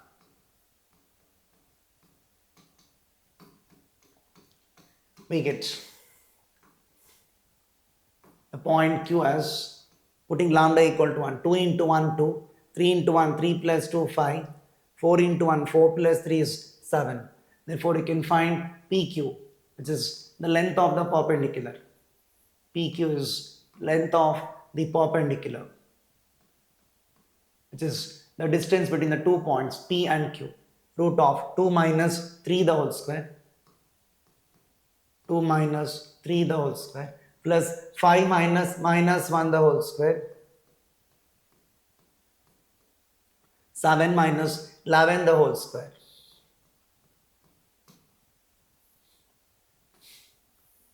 So what do you get? This is root of 2 minus 3 is minus 1. Minus 1 square 1. 5 plus 1 6. 6 square is 36. 7 minus 11 is minus 4. Minus 4 square is 16. 16 plus 36. 52 plus 1. 53. Root 53. Same answer we got here. Correct? Root 53. Option E. Any method you can try, either by this method or by that method. Okay, finding length of the perpendicular from the point to the line, magnitude of AP cross B divided by magnitude of vector B. Vector B is direction ratios of this line. P is the point which is given, and A is any point on this line. A is any point on this line means the line is passing through the point 0, 2, 3. That itself is taken as A. So AP cross B by magnitude of vector B. This formula I can use, time saving result, or else can do the actual method and get the answer. This is the actual method.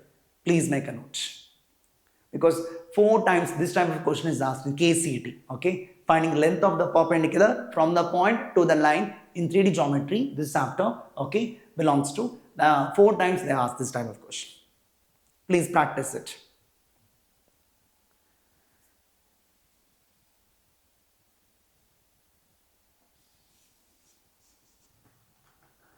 On the next one, question number 18 we have. This is on linear programming. The shaded region in the figure is belonging to which of the inequation is satisfying. So the line is given like this, 2 lines, and also we can see the non-negative constraints. X is greater than or equal to 0, y is greater than or equal to 0. That means the graph lies only in the first quadrant as given here. Okay. This line is passing through the point 7, 0 and 0, 7. So this line has to be x plus y equal to 7, I can tell. Correct? This line is x plus y equal to 7 because it passes through 7, 0 and 0, 7. X intercept is 7 and y intercept is 7. What about this line? This line is passing through the point 0, 2 and 3, 4. Of course, in the options you can see only such line is given by 2x minus 3y plus 6. Correct? So anyway, it satisfies, you can see if you want 2 into 0, 0, 3 into 2, 6, minus 6 plus 6 satisfies. So this equation should be 2x minus 3y plus 6 equal to 0. 2x minus 3y plus 6 equal to 0. Correct? I have to decide which of the inequation is satisfied. So for x plus y equal to 7, I want to determine whether it's lower half or upper half. It is lower half of this line. Lower half of this line is satisfied for which inequation? X plus y less than or equal to 7 or x plus y greater than or equal to 7. Suppose we consider x plus y less than or equal to 7. 0, 0 lies in the lower half. 0, 0 is the origin, correct? So this is actually x-axis, y-axis, this is origin, correct? So 0, 0, if you take 0, 0, whether it satisfies or not, to see. Put x equal to 0, y equal to 0. 0 plus 0 less than or equal to 7 is true. So inequality is true. So the graph is coming towards origin. So x plus y less than or equal to 7. So it can't be this option. It can't be this option. Greater than or equal to 7 is not possible. X plus y less than or equal to 7 is true. This graph is coming downwards towards the origin because 0, 0 satisfies this inequation. And if you take 2x minus 3y plus 6, suppose you take, my answer is first option, verify whether that's true or not. 2x minus 3y plus 6, 2x minus 3y plus 6 less than or equal to 0. Whether 0, 0 satisfies. 0, 0 is in the lower half of this line, whether it is satisfying or not. Put x equal to 0, y equal to 0. Take the point 0, 0.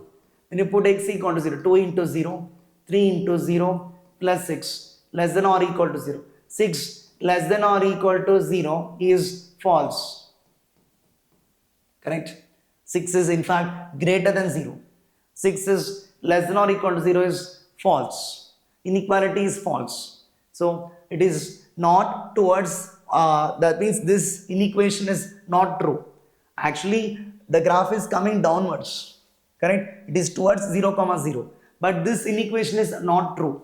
So if you take 2x minus 3y plus 6 greater than or equal to 0 and you put x equal to 0, y equal to 0, this inequation becomes true.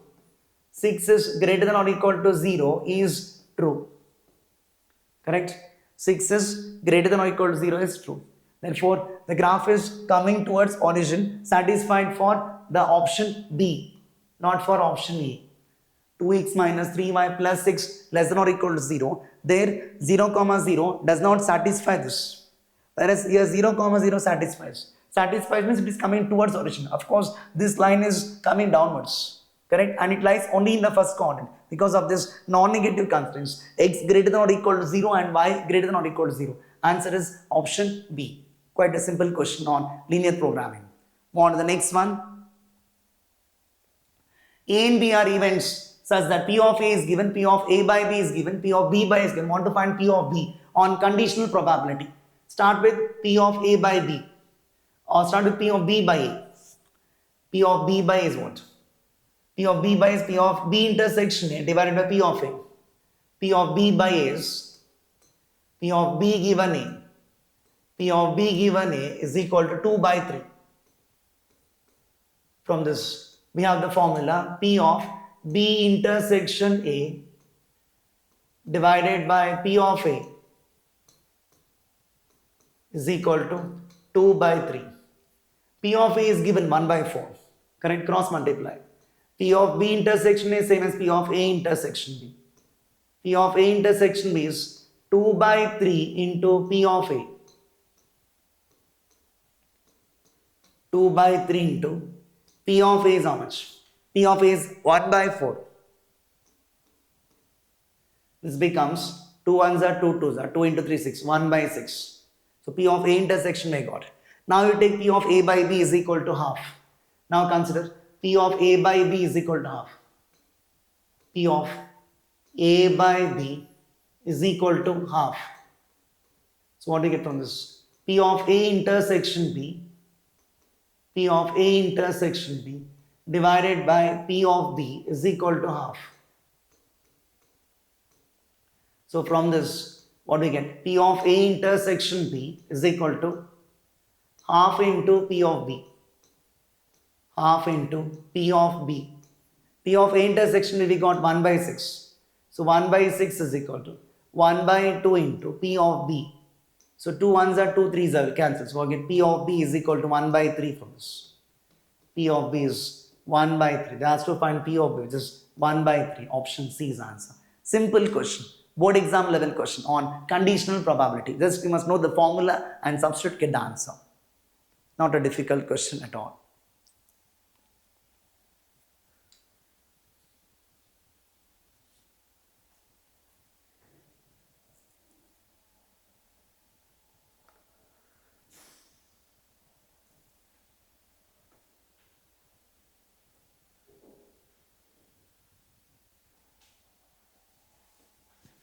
On to the next one.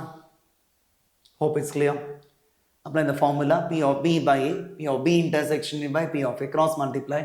P of A is 1 by 4, 2 by 3 into 1 by 4 is 1 by 6. P of A intersection B is 1 by 6. Half into P of B, correct?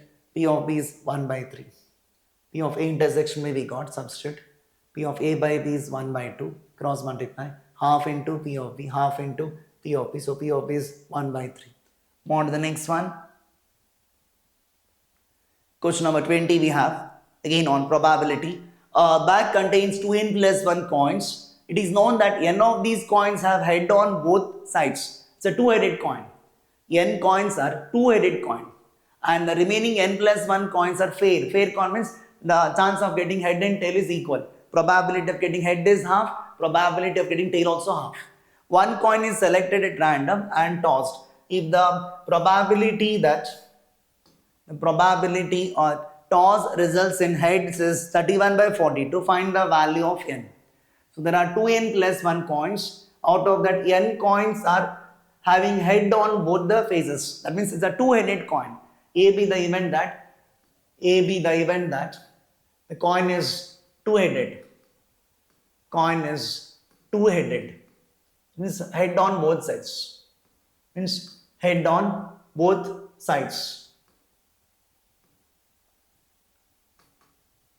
Head on both sides. Event B is the coin is fair. Coin tossed is a fair coin. And you can take them as events E1 and E2 otherwise. Instead of A and B, you can take them as events E1 and E2 according to one notation. That is better. And A be the event that coin shows head. E1 be the event that coin is two-headed.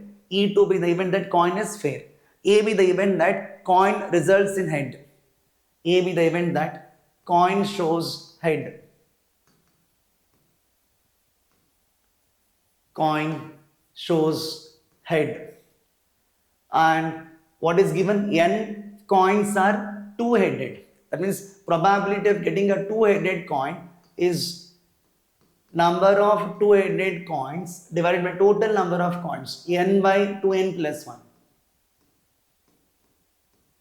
P of E2, probability that the coin is fair, number of fair coins by total number of coins, n plus 1 divided by 2n plus 1. Correct? Now, we have to find out the value of n. P of A is given. P of A, the coin results in head is 31 by 42. P of A is given. P of A is given. P of A is given to be equal to 31 by 42. Can use the theorem of total probability here. P of E1 into P of A by E1 by using theorem of total probability plus P of E2 into P of A by E2.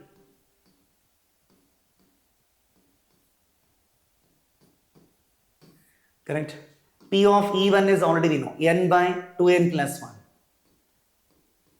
P of A by E1 is how much? Probability that coin shows head, given that it is a two-headed coin. When a two-headed coin is tossed, definitely the chance of getting head is 1, I can tell. It's a sure event, correct? Definitely you will get head because both the sides it is head only. It's a two-headed coin. When a two-headed coin is tossed, definitely you will end up with head only because there is no tail. Both the faces are showing head only. So chance is 1, correct? It's a sure event. P of E2 is n plus 1 divided by 2n plus 1. P of A by E2, probability of getting a coin showing head given that it was a fair coin. That means it is equal chance of occurrence of head and tail. Chance of getting head when it is tossed using a fair coin is 1 by 2 because fair coin means chance of getting head and tail both are equal. It's half. Correct? So this is half. So cross multiply and simplify it. So what do you get? This is 31 by 42 is there. 31 by 42 is equal to, take LCM, 2n plus 1 into 2. So 2n plus 1 into 2 gives this. That 2 into n becomes 2n. This n 2n plus 1 into 2 multiply by 1 we get this. That 1 into n plus 1 becomes n plus 1. 2 ones are 2 21s are cancels. 2 ones are 2 21s are. So what you get is 31 by 21 is equal to 2n plus n becomes 3n plus 1 divided by 2n plus 1. Cross multiply and simplify this. 31 into 2 becomes 62n plus 31 is equal to 21 into 3 is 63n plus 21 into 1 is 21. So we get 31 minus 21 is 10. 63n minus 62n becomes n. So value of n is 10. Option A. Please make a note. on theorem of total probability. The question is asked.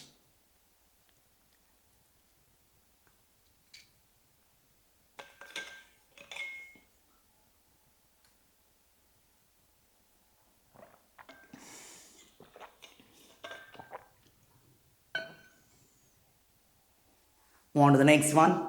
Question number 20. First, let A is equal to set containing 4 elements x, y, z, u. B has only 2 elements A and B. Due to function f is defined from A to B, selected randomly, the probability that the function is an onto function, probability of onto function, probability of an onto function, probability of onto function is equal to number of onto functions divided by total number of functions. Number of onto functions divided by total number of functions.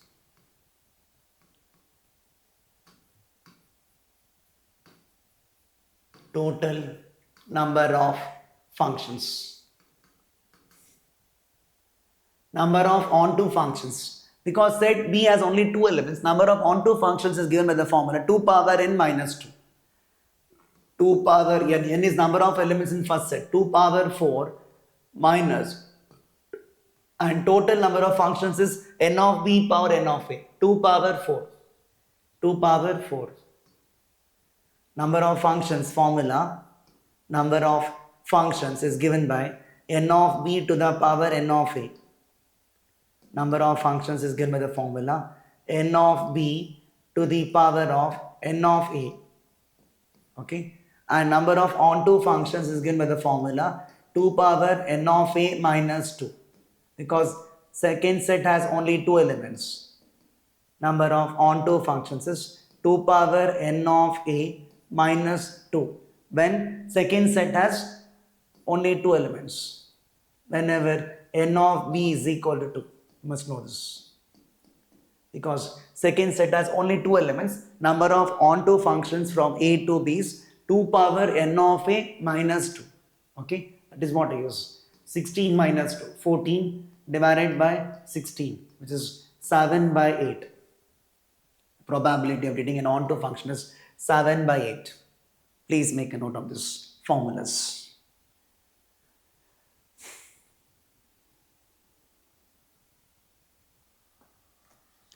Move on to the next one. Question number 22. On complex numbers, the modulus of the complex number to find out. Take this complex number as z. Let z be equal to this. Let z be equal to 1 plus I the whole square into 1 plus 3i divided by 2 minus 6i into 2 minus 2i. We need to find modulus of this. Take mod on both sides. Mod z is equal to mod of 1 plus I the whole square into 1 plus 3i divided by 2 minus 6i into 2 minus 2i. Take mod for this. Mod of z1 by z2. Mod of z1 into mod of z2. Correct? Mod of z1 by z2 is mod z1 by mod z2. Take mod for individual. All of this. Mod of 2 minus 2i. We know this. Mod of z1 into z2 divided by z3 into z4 is equal to mod z1 into mod z2 divided by mod z3 into mod z4, using this. Correct? And mod of z square is same as mod z square, because mod of z power n is mod z power n. This is true for all n belongs to natural numbers. So mod of 1 plus I square is mod 1 plus I the whole square. 2 can be taken outside. Becomes mod of 1 plus I square into mod of 1 plus 3i divided by mod of 2 minus 6i into mod of 2 minus 2i. Mod of 1 plus I is root 2, root 2 square. Mod of 1 plus 3i is root 10. Mod of 2 minus 6i, root of 2 square plus 6 square, which is root 40. And mod of 2 minus 2i, 2 square plus 2 square, which is 8. Correct? Because learn this formula. Mod of x plus iy means mod of x plus iy is root of x square plus y square. This is a basic definition of modulus of the complex number. Use this. Okay? Mod of 1 plus I, root of 1 square plus 1 square, root 2. Mod of 1 plus 3, root of 1 square plus 3 square, which is 1 plus 9, 10. Mod of 2 minus 6i, root of 2 square plus minus 6 square, 2 square 4, minus 6 square 36, 36 plus 4 is 40. Likewise, mod of 2 minus 2 is root 8. Root 2 square is 2, root 10, divided by root 40 is root of 4 into 10, which is 2 root 10, and root 8 is 2 root 2. 2 root 10 is going to cancel. What I am getting is 1 by 2 root 2. 1 by 2 root 2. We can multiply and divide by root 2. Multiply and divide by root 2. So this becomes root 2 divided by root 2 into root 2 is 2. 2 into 2 is 4. So root 2 divided by 4. This is option A. Option A is answer. Please make a note of this.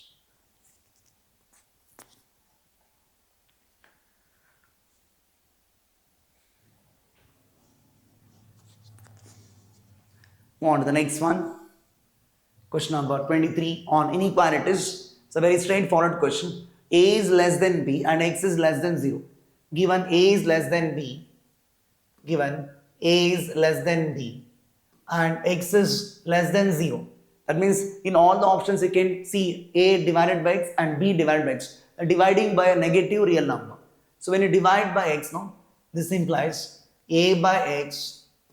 Here a divide by X becomes B by X. Because X is less than 0. Less than 0 means negative number, negative real number. When you divide both sides of inequality by a negative real number, inequality is going to reverse. It becomes greater than. Correct? So A is less than B implies A by X is greater than B by X. Less than becomes greater than. Option B is the answer. Straightforward question. Okay? Dividing by a negative real number, inequality sign is going to reverse. Dividing by a negative real number, when you're dividing by a negative real number, inequality sign is going to reverse. Inequality sign reverses. Option B. Move on to the next one. Question number 24 on permutations and combinations. There are 10 chairs which are numbered from 1 to 10. 3 women and 2 men wish to occupy one chair each. So there are 3 women and 2 men. Totally there are 5 persons. There are 10 chairs. And first the woman chooses the chairs marked 1 to 6. Out of the 6 chairs, you have to choose 3 chairs by the woman. 3 women are there. They are going to choose one of the chairs from 1 to 6. 6 chairs are available for women to choose. There are 3 women. 3 women will select the 6 chairs in 63 ways. Correct? And the 2 men will choose the chairs from the remaining 4 chairs. After 1 to 6, we have left 7 to 10. So from those remaining 4 chairs, the 2 men are going to choose, which can be selected in 4 C2 ways.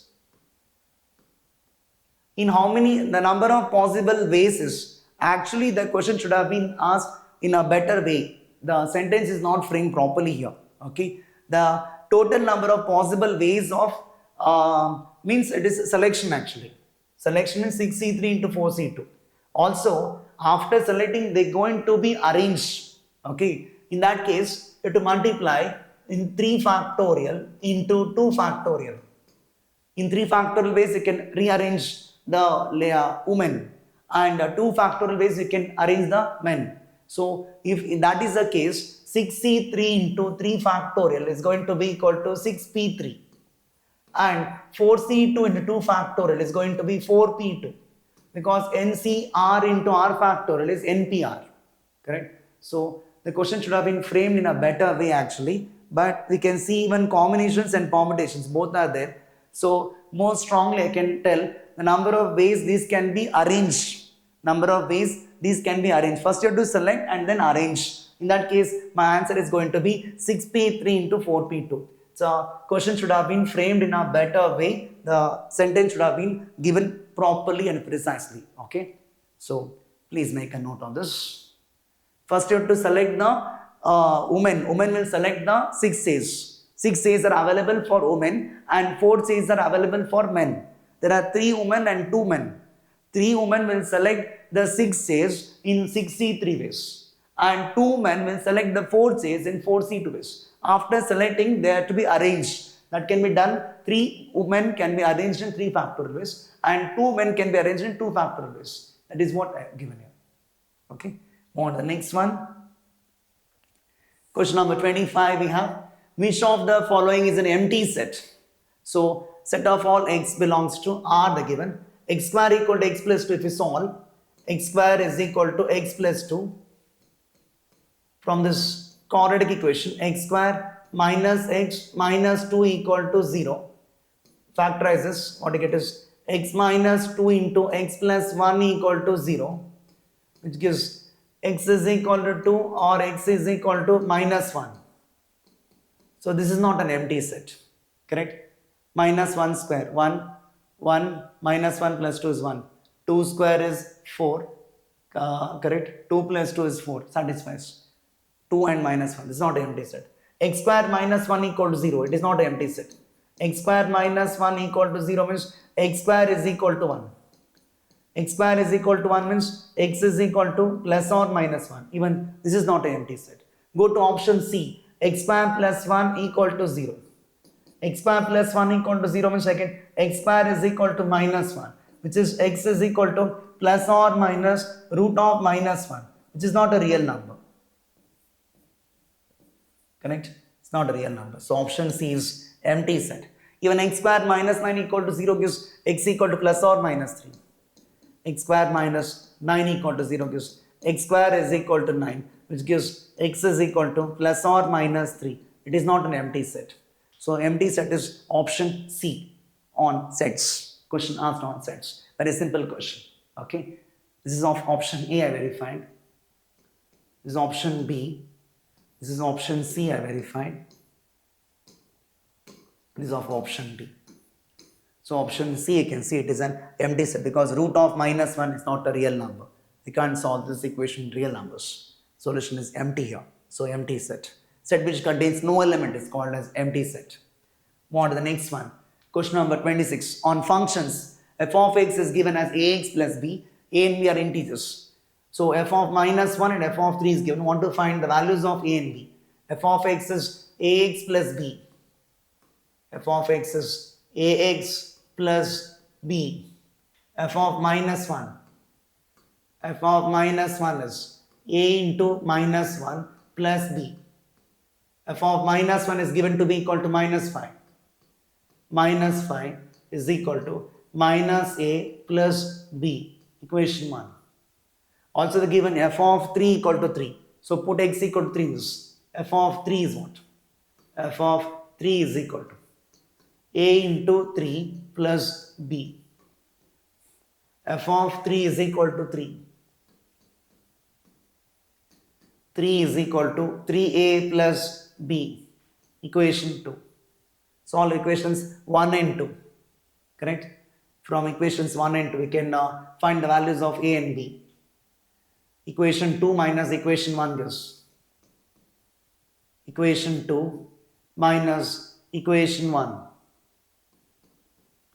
Equation 2 minus equation 1. 3 minus minus 5. 3 plus 5 is 8. B minus B is 0. 3a minus minus a. 4a.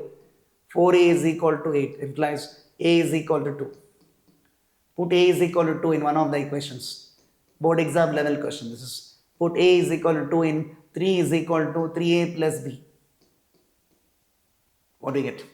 3 is equal to 3 2s are 6 plus b. So b is equal to 3 minus 6, which is minus 3. So A is equal to 2, B is equal to minus 3. A is equal to 2, B is equal to minus 3. Option C is the answer. Please make a note.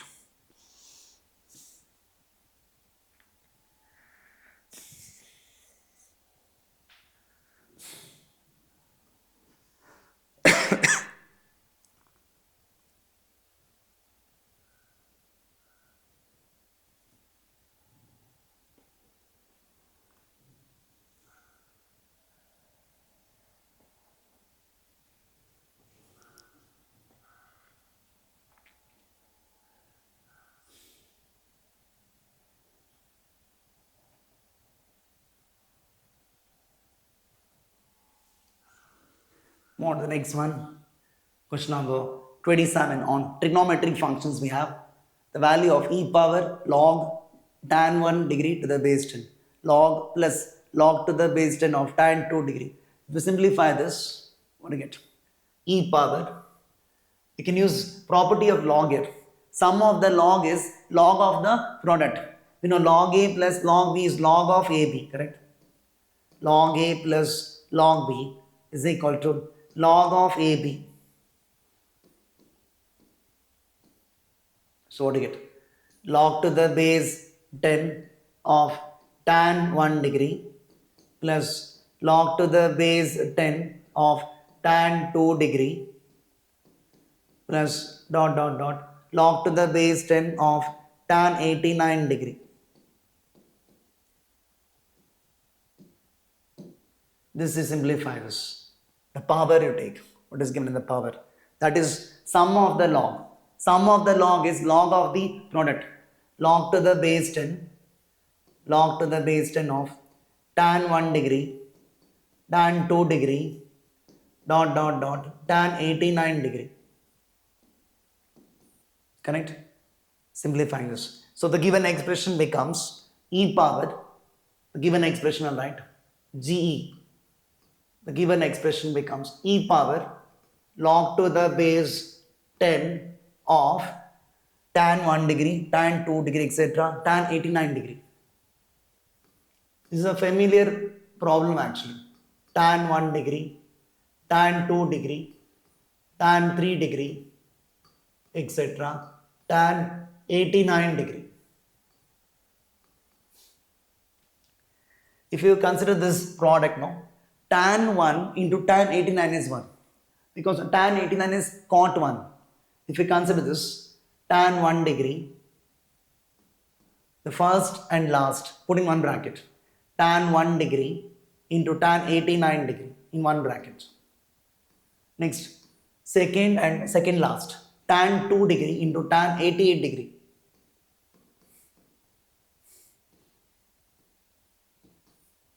Next, tan 3 degree into tan 87 degree. Like that, go on, continue.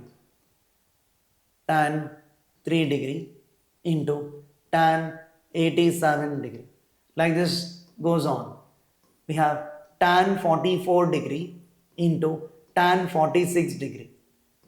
We get 44 pays and one is unpaid, which is tan 45 degree. Tan 45 degree itself is 1. We know the value.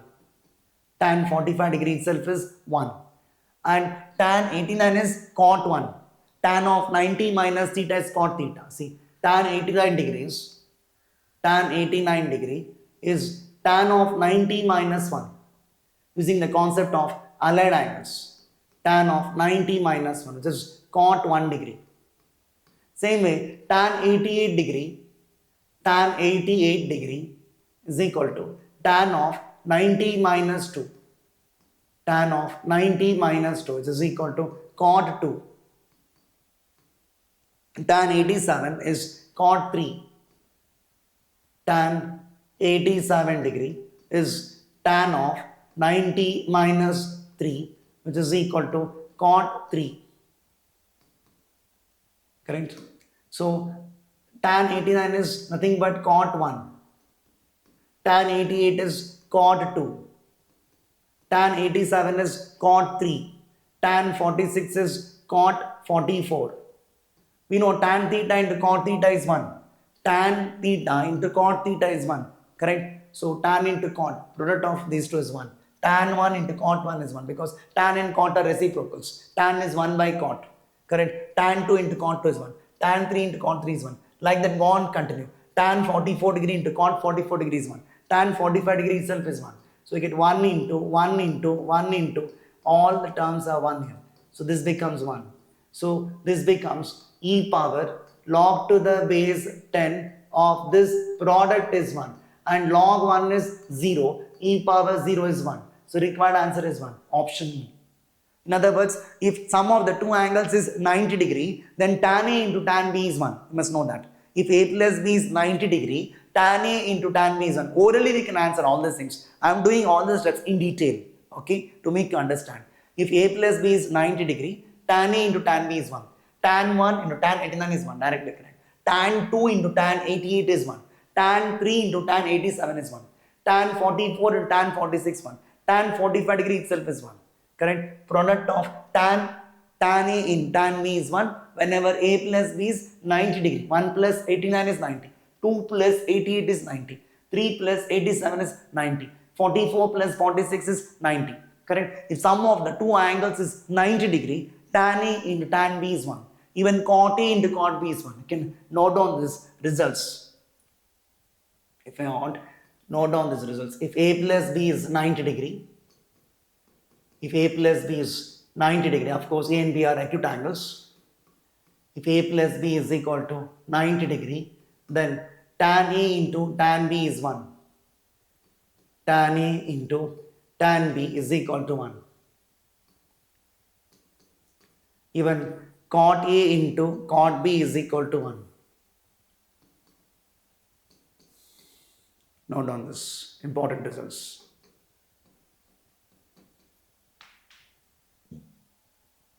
Question number 27 we completed. Move on to the next one. Question number 28. Determinant is given here.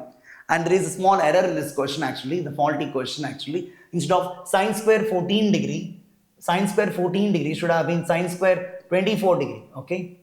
Sine square 14 degree should become sine square 24 degree. Otherwise you won't get the answer. It's a wrong question actually. Please make a correction. This is given in the Kcet 2023 paper as it is I've taken, and I'll change the question now. Sine square 14 degree should be replaced by sine square 24 degree. I'll correct it and write. Okay. This is determinant of sine square 24 degree, sine square 66 degree, tan 135 degree, sine square 66 degree,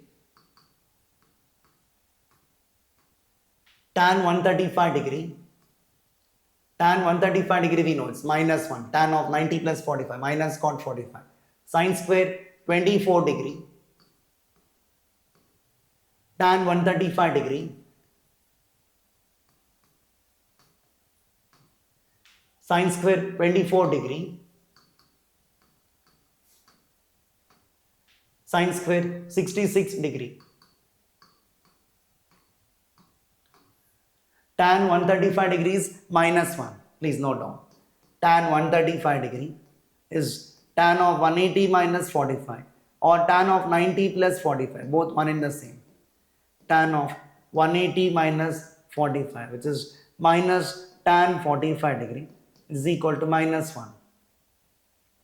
I'll apply column operations, or you can apply row operations, anything. I'll apply column 1 changes to column 1 plus column 2 plus column 3. Column 1 changes to column 1 plus column 2 plus column 3. What we get? Sine square 24 degree plus sine square 66 degree plus tan 135 degree. Everyone again the same thing, correct? Sine square 66 degree plus tan 135 degree plus sine square 24 degree. Next, tan 135 degree plus sine square 24 degree plus sine square 66 degree. Second column and third column keep as it is. This first column entirely becomes 0 because sine square 24 is same as cos square 66 or sine square 66 is cos square 24, correct? Sine 66 is sine 66 degree, you can write it as sine of 90 minus 24. Sine of 90 minus theta is cos theta, cos 24 it becomes. Sine 66 degrees cos 24. So first column will become like this, sine square 24 degree plus sine 66 degrees cos 24 degrees, so cos square 24 degree, and tan 135 is minus 1, correct? This is sine square 66 will be cos square 24. Sine square 66 is going to be equal to cos square 24. Cos square 24. Tan 135 is minus 1 plus sine square 24 degree. Here tan 135 is minus 1. Sine square 24 you keep as it is. And sine square 66 is cos square 24 degree.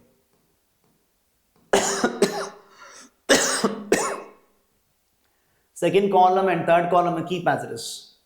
Second column and third column keep as it is. Sine square 24 plus cos square 24 is 1. 1 minus 1 is 0. See, first column is entirely 0. First column is entirely 0. Sine square plus cos square is 1. 1 minus 1, 0. Sine square plus cos square is 1. 1 minus 1, 0. Sine square plus cos square is 1. 1 minus 1, 0. Second column keep as it is. Sine square 66. Correct. Tan 135 degree. And sine square 24. Here tan 135 degree. Sine square 24 degree. Sine square 66 degree. Determinant value is going to be equal to 0 because one column is entirely 0. Value of determinant is 0. This you keep as is. Second column and third column keep as is. Sine square 66 degree. Tan 135 degree. All those things you keep as it is. Sine square 24 degree. Tan 135 degree. Sine square 24 degree. Sine square 66 degree. Okay. Second column and third column we keep as it is.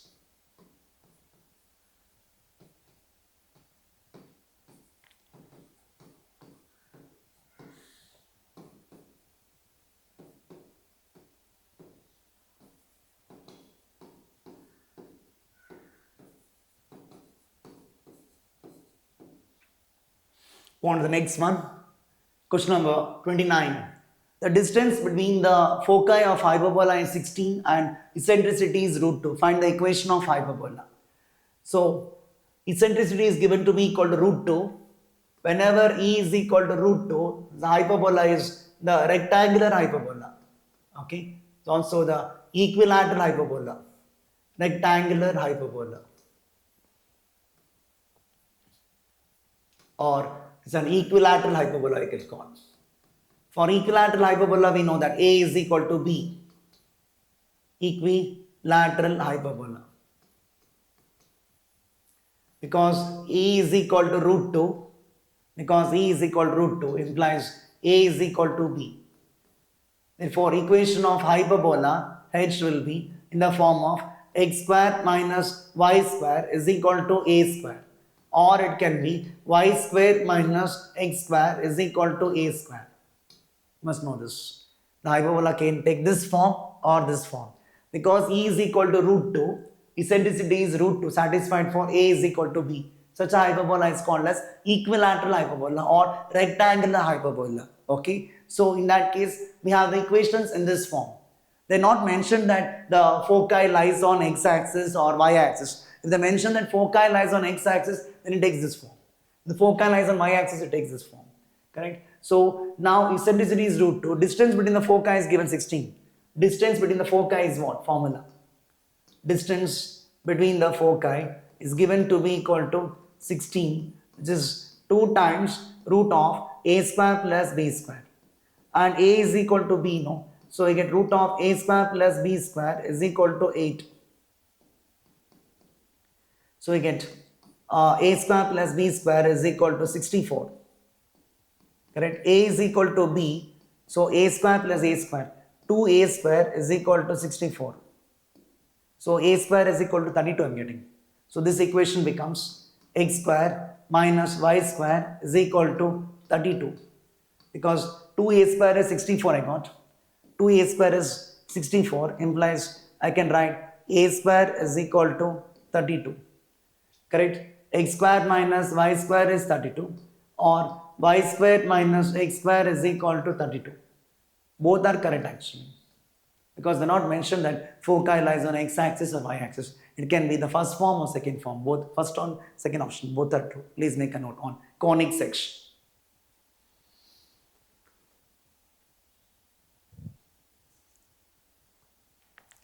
Move on to the next one. Question number 30 on limits. Limit x tends to 0 is given. So it takes a 0 by 0 form. If I apply limit directly x equal to 0, 2 plus 0 is 2, 2 minus 0 is 2, sine 2 minus sine 2, 0 by 0, 0 by 0 form it takes. Limit x tends to 0, limit x tends to 0, sine of 2 plus x minus sine of 2 minus x, sine of 2 plus x minus sine of 2 minus x divided by x.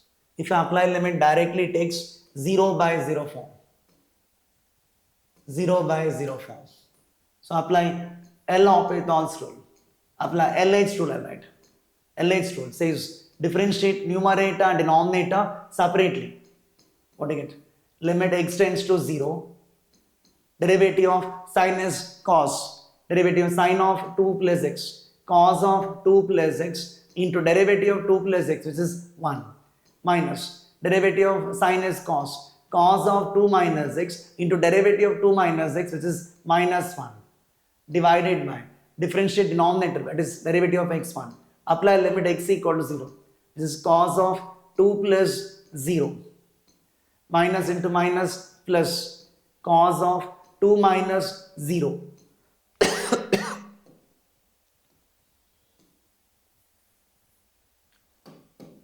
Cos of 2 minus 0 divided by 1. Cos 2 plus cos 2 becomes 2 cos 2. This is given to be equal to a cos b. Compare a cos b. If we compare, we get a is equal to 2, b is equal to, comparing we get a is equal to 2, b is equal to 2.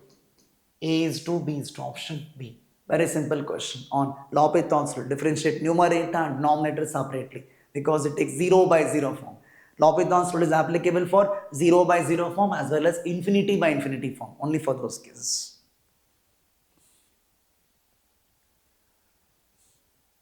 Move on to the next one. Question number 31st.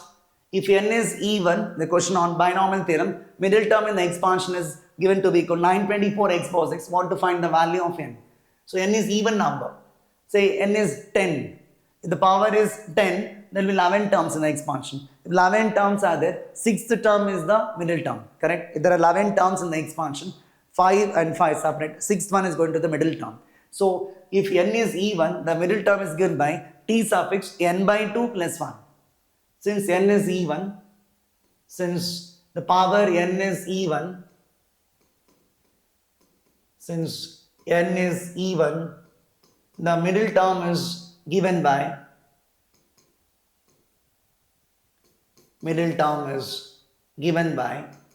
t suffix n by 2 plus 1. We have the general formula tr plus 1 in the expansion of a plus b power n as ncr a power n minus r into b power r. Correct? Isn't this formula? A is x square and b is 1 by x. Middle term is already given to be equal to 924 x power 6. So t n by 2 plus 1.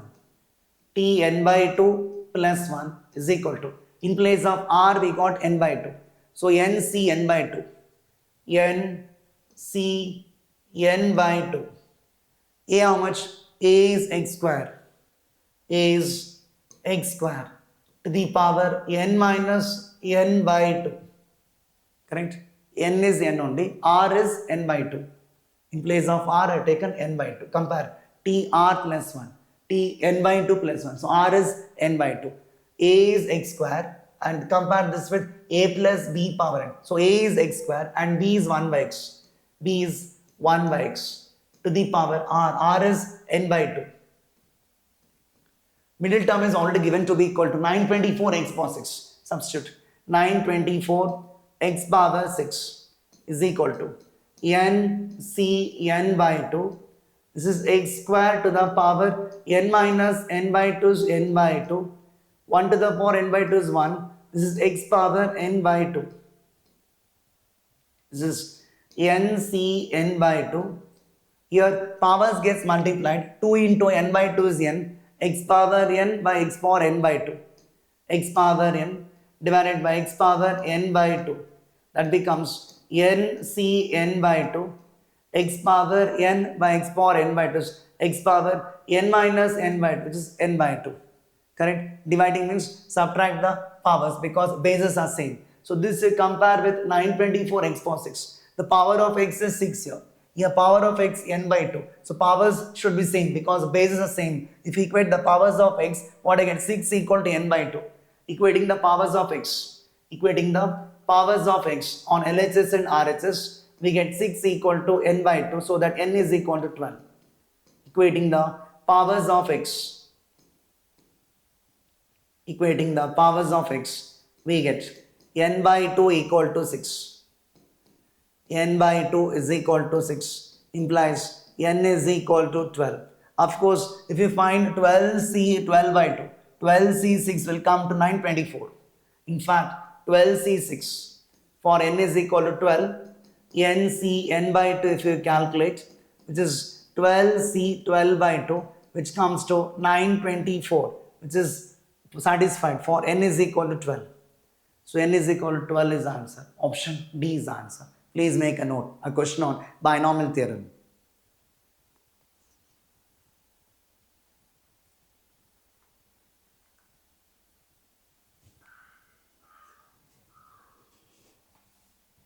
Move on to the next one. Question number 32. Nth term of the series. Question on sequences and series. 1 plus 3 by 7. Just nth term I have to find out. 1 plus 3 by 7. Numerator you can see odd numbers 1, 3, 5, etc. And general term for odd numbers, odd natural numbers, 1 by 7 square could be written as 7 by 7 cube.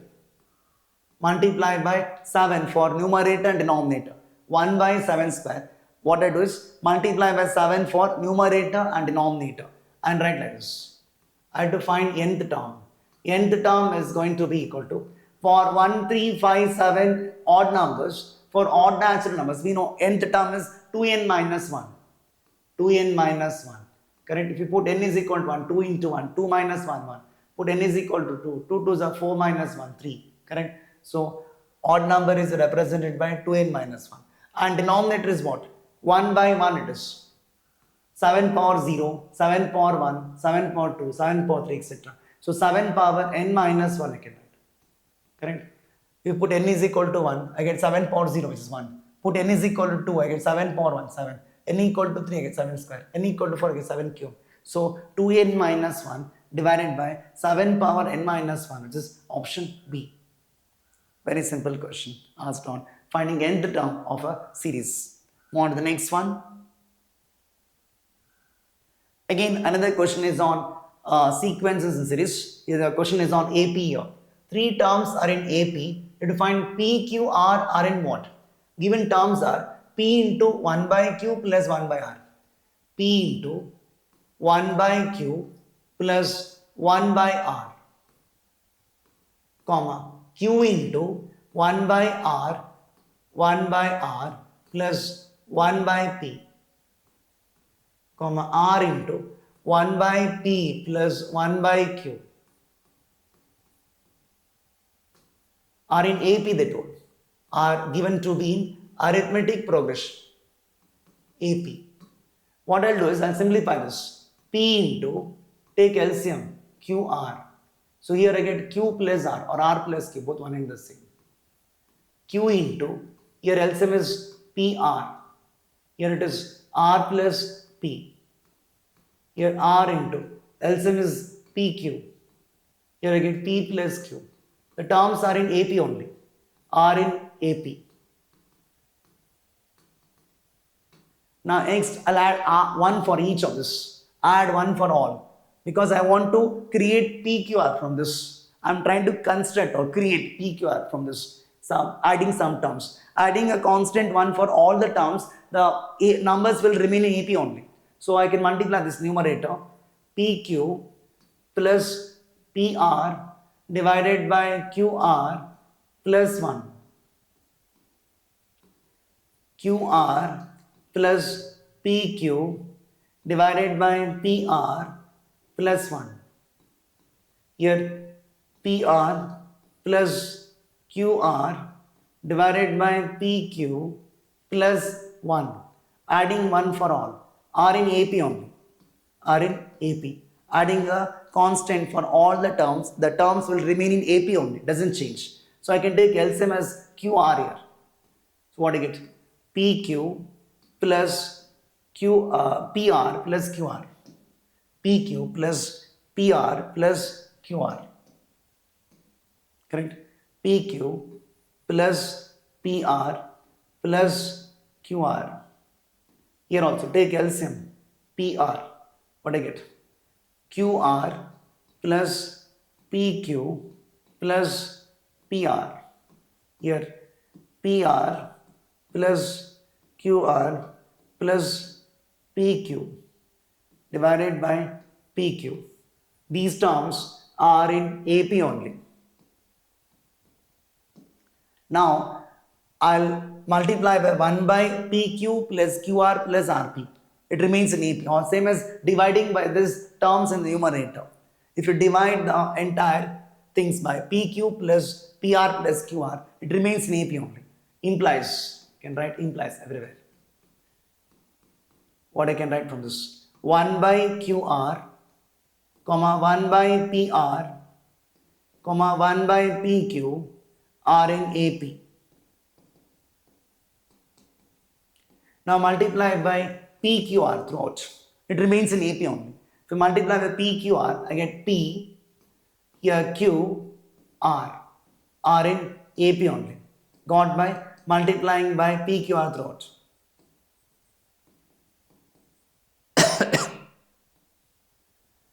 Multiplying throughout by PQR.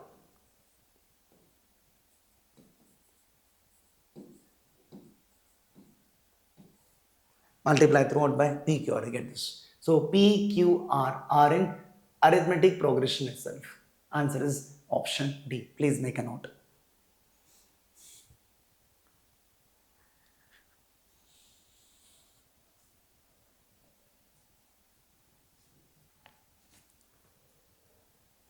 Move on to the next one.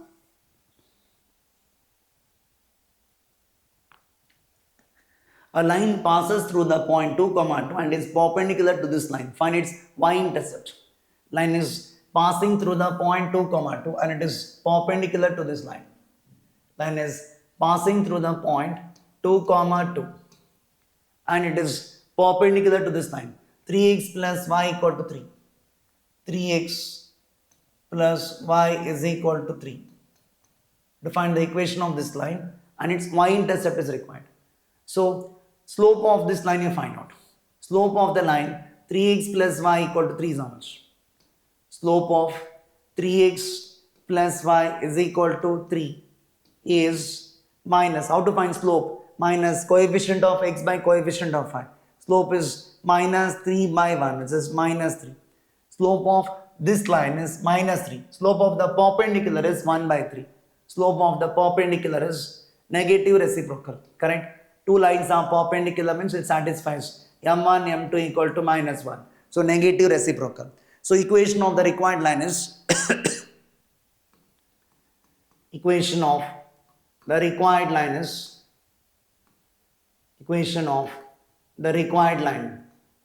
that is passing through this point and having slope 1 by 3. So y minus 2 is equal to, slope is 1 by 3 into x minus 2. You want to find its y-intercept. To find y-intercept, put x equal to 0. To find y-intercept, to find y-intercept, put x is equal to 0. What do we get? Y minus 2 is equal to 1 by 3 into 0 minus 2. So what we get is y is equal to 2 minus 2 by 3. 2 is 6 by 3, correct? 2 3 is 6. 6 minus 2 is 4. 4 by 3. Y-intercept is 4 by 3.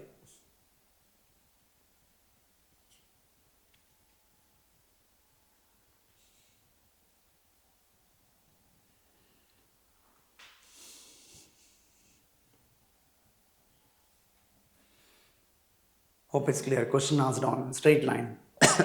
To find the y-intercept, put x equal to 0, get the value of y. Okay.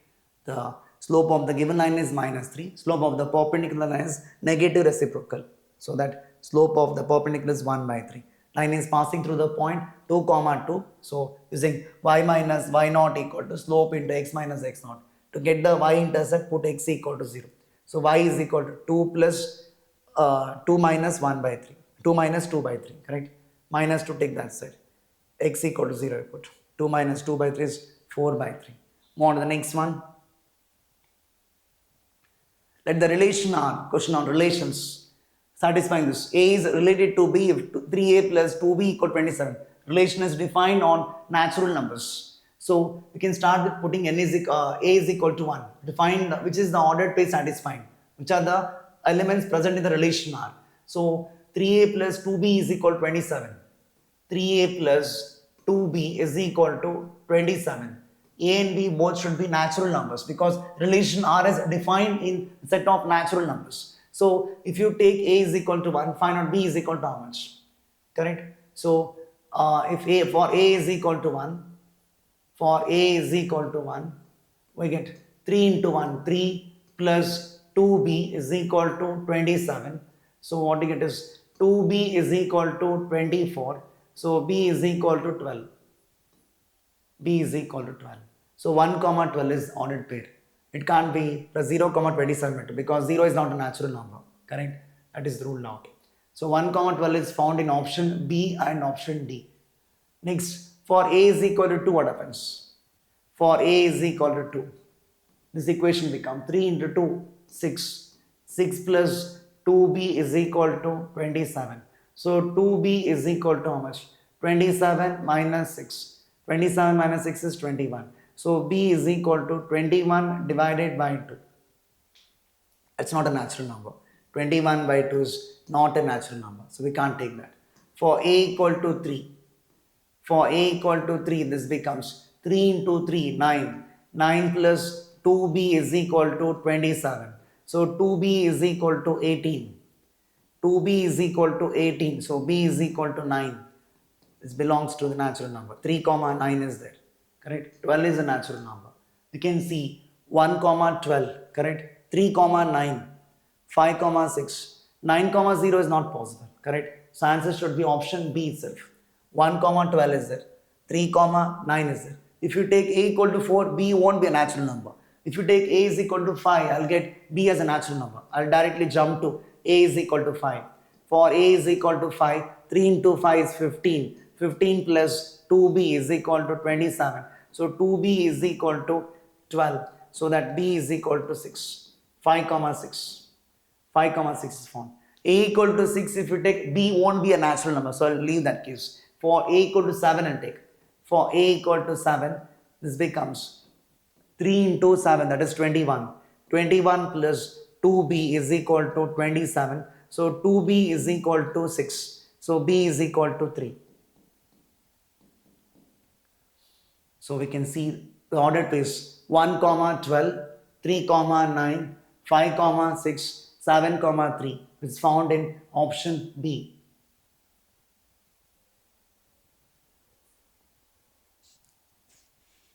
Move on to the next one. Question number 36 again on functions. F of x is given G of x is given. You have to find the interval where g of f of x invertible. Find out g of f of x. G of f of x. G of what is f of x? Sin 2x plus cos 2x. Sin 2x plus cos 2x. F of x is sin 2x plus cos 2x. G of sin 2x plus cos 2x. What is g of x? Defined as x square minus 1. From g of x, I am writing g of sin 2x plus cos 2x. Replace x by sin 2x plus cos 2x. So that I get g of sin 2x plus cos 2x, which is sin 2x plus cos 2x the whole square minus 1. Correct? This becomes sin 2x plus cos 2x the whole square minus 1. Expand this. A plus b whole square. A square plus b square plus 2ab. You get sin square 2x plus cos square 2x plus 2 times sin 2x cos 2x minus 1. Sin square plus cos square is 1. Correct? Plus 1 minus 1 cancels. So what you get is 1 plus 2 sin 2x cos 2x, which is sin 4x. Correct? 2 sin theta cos theta is sin 2 theta. We know. Sin 2 theta is 2 sin theta cos theta. Correct? 2 sin 2x cos 2x is sin 4x minus 1. So plus 1 minus 1 cancels. What we get is sin 4x. Correct? Sin square plus cos square is 1. Plus 1 minus 1 will add up to 0. 2 sin 2x cos 2x is sin 4x. Because you know sin 2 theta is 2 sin theta cos theta. So g of f of x we got sin 4x. We know that sine function is invertible in the interval, closed interval, minus pi by 2 to pi by 2. So sin 4x is invertible in which interval you have to find out. We know that sin x is invertible. Sin x is invertible in the closed interval minus pi by 2 to pi by 2. Becomes both 1 1 and on 2. It's invertible, I can tell. Correct? In the interval minus pi by 2 to pi by 2. So sin 4x, this implies sin 4x is invertible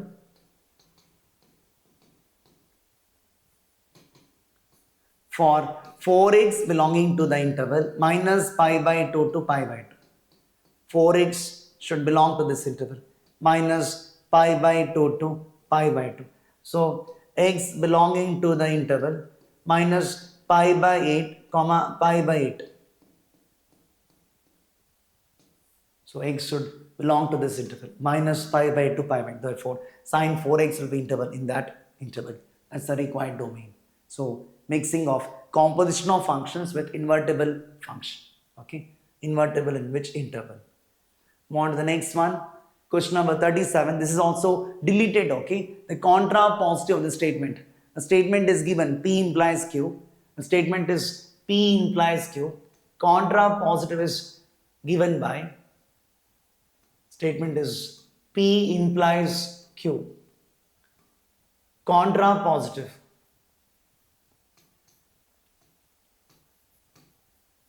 Contrapositive is negation Q implies negation P. P implies Q is a statement. Contrapositive is negation Q implies negation P. Okay. Converse is Q implies P. Inverse is negation P implies negation Q. All those things you must know. Converse is Q implies P. Okay. P implies Q. Sorry, implies. Implies I should write. Not if and only if. Implies. P implies Q. P implies. P implies Q. Converse is negation. Converse is Q implies P. If statement is P implies Q, converse is Q implies P. If you want to write converse, converse is going to be Q implies P. And inverse is, inverse of the statement is negation P implies negation Q. Negation P implies negation Q. And contrapositive is this. Negation Q implies negation P. Two lines do not intersect in the same plane, then they are parallel. So statement P is two lines do not intersect. Statement Q is they are parallel. Okay, take the statement P as two lines do not intersect in the same plane. Two lines do not intersect in the same plane. Two lines do not intersect in the same plane. Statement Q is the lines are parallel. They are parallel in the same plane. Then they are parallel. The two lines are parallel. Two lines are parallel. The given statement is P implies Q. P implies Q statement. Contra positive you want. Contra positive means negation Q implies negation P. If two lines are not parallel, then the two lines intersect in the same plane. Do not should be removed when write negation. So contra positive of this statement, how to write? If two lines are not parallel, then the two lines will intersect in the same plane. That is the answer. Contra positive is if two lines are not parallel, if two lines are not parallel, then they intersect in the same plane. They intersect in the same plane.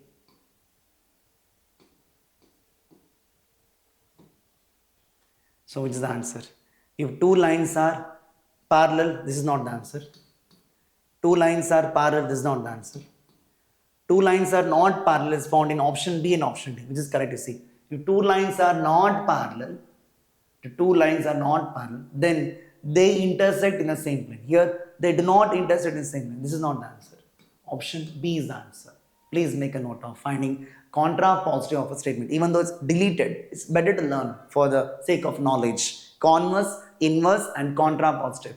P implies Q is a statement. Converse is Q implies P. Inverse is negation P implies negation Q. Contra positive is negation Q implies negation P.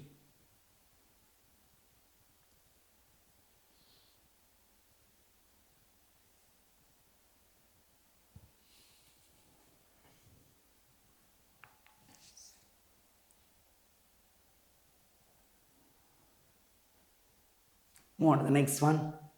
Question number 38 on statistics. The mean of 100 observations is given 50 and their standard deviation is 5. You have to find sum of the squares of all the observations. Mean is x bar. Mean of 100 observations. Number of observations is 100. Number of observations is 100. Mean is 50. Mean is 50. Mean of 100 observations is 50 and their standard deviation is 5. Standard deviation sigma is equal to 5. Standard deviation is 5. You have to find sum of the squares of all the observations. Correct? We need to find summation of xi square is equal to how much? Sum of the squares of all the observations. We have the formula. Standard deviation is root of summation of xi square divided by n minus x bar the whole square. This is the formula for standard deviation. Standard deviation is given to be equal to 5. Substitute the values. Standard deviation is given to be equal to 5. Root of sigma xi square to find out. Summation of xi square to find out. Number of observations is 100 and mean is given to be equal to 50. Mean is 50. Correct? Mean of 100 observations is 50. Do squaring on both sides. 5 square is 25. Here without root I'll because I'm squaring on both sides. Summation of xi square divided by 100 minus 50 square is 2500. So from this summation of xi square divided by 100 is equal to how much? 2500 plus 25. 2525. This implies summation of xi square is equal to 2525 to 100 is 252500. 252500, which is found in option C. 252500. Please make a note. A simple question on statistics.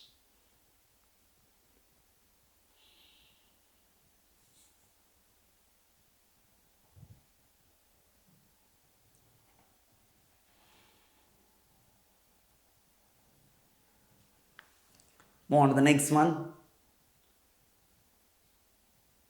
Question number 39 we have a function f from R to R and g is defined from closed open interval 0 comma infinity to R by f of x is x square, g of x is root x. Which of the following is not true? Verify. Option A, g of f of minus 2. G of f of minus 2 is equal to how much? G of, what is f of minus 2? F of minus 2 is minus 2 square, which is 4.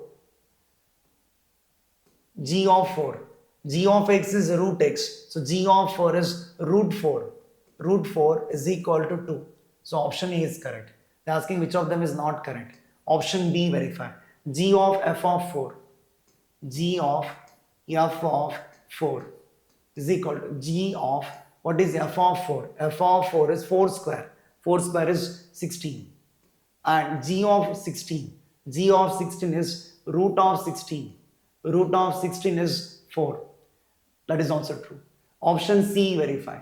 Option C, f of g of minus 4. F of g of minus 4, which is f of, what is g of minus 4?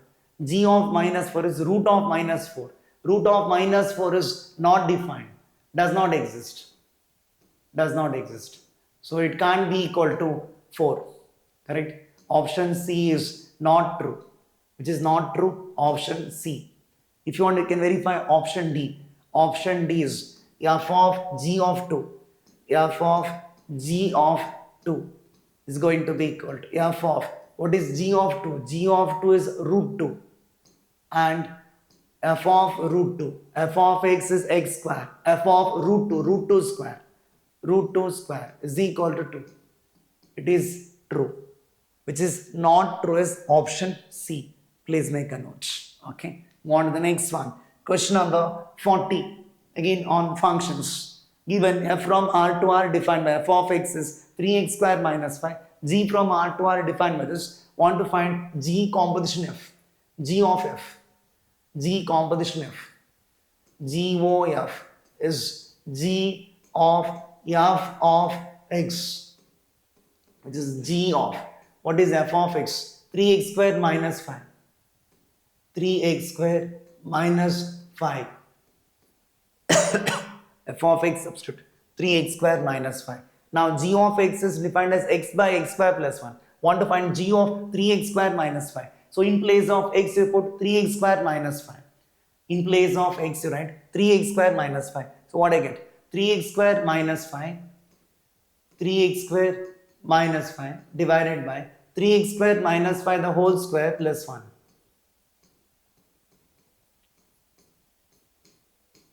Expand this denominator a minus b whole square formula. Numerator keep as it is.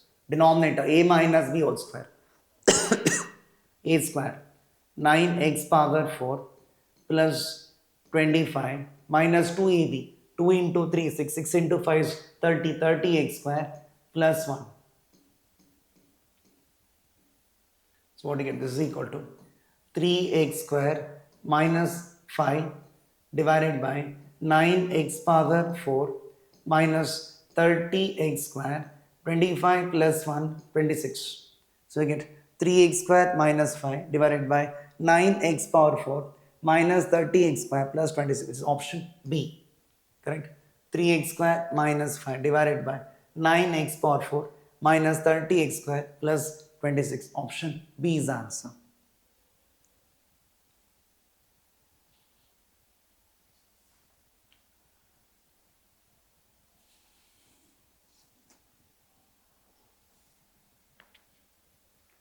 Move on to the next one.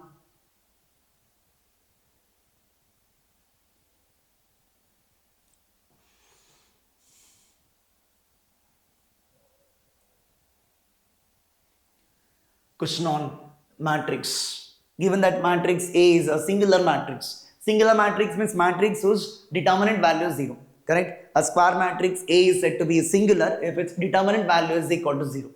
Correct? Determinant of this is equal to 0. A is singular means determinant equal to 0. A is singular implies determinant of A is equal to 0. Determinant of this, determinant of 2 minus k, 2, 1, 3 minus k is equal to 0. Expand this. What do you get? 2 minus k into 3 minus k minus 2 is equal to 0. There is cross, multiply. What do you get? 2 into 3, 6 minus 3k minus 2k minus k into minus k plus k square minus 2 equal to 0. So what you get is k square minus 5k plus 4 is equal to 0. Correct? K square minus 5k plus 6 minus 2 plus 4. Want to find 5k minus k square. So 4 is equal to 5k minus k square. Option B. 5k minus k square is equal to 4. Option B is answer. Simple question on determinant. Singular matrix means matrix, a square matrix whose determinant value is equal to 0. Determinant value equal to 0. Expand it, get the answer. 5k minus k square is 4. Option B is answer. Want the next one? 42nd. Area of triangle with vertices is given to be equal to 9 square units. Want to find the value of k. Delta is equal to, we know, area of triangle is given by delta is equal to half into mod of determinant. Determinant of x1, y1, 1, x2, y2, 1, x3, y3, 1. Put mod for this. Mod of. Area of triangle is given to be equal to 9. Want to find the value of k. So 9 is equal to half into determinant of x1, y1, 1 minus 3, 0, 1, 3, 0, 1. Here 0, k1. Mod is there. When you remove this mod, I get plus or minus. 9 into 2 is 18. So I'll remove this mod, I get plus or minus 18 is equal to, determinant you can expand this, minus 3 into, leaving first column, first row, 0 into 1, 0 minus k, minus 0 and anything is 0, plus 1 into, leaving third column, first row, 3k minus 0, 3k.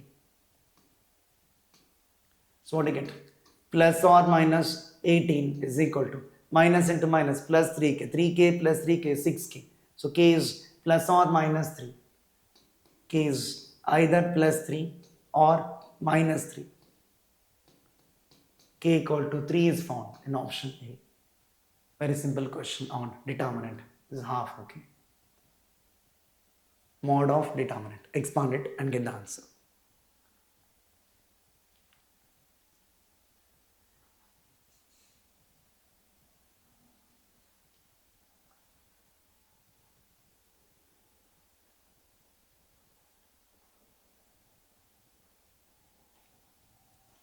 On to the next one.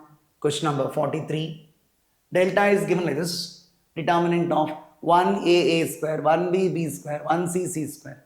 Delta 1 is given like this. 1, 1, 1, bc, ca, ab, abc. I'll start from delta 1. Want to find the relationship between delta 1 and delta with properties of determinants. Actually, it's deleted from the NCERT book now. Still, I'll do this for the sake of completeness. Determinant of 1, 1, 1. BC, CA, AB. BC, CA, AB.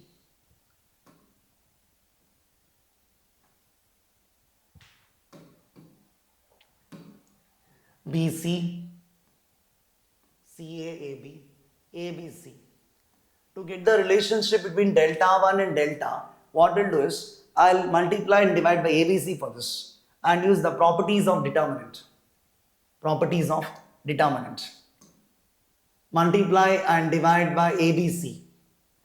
ABC divided by ABC.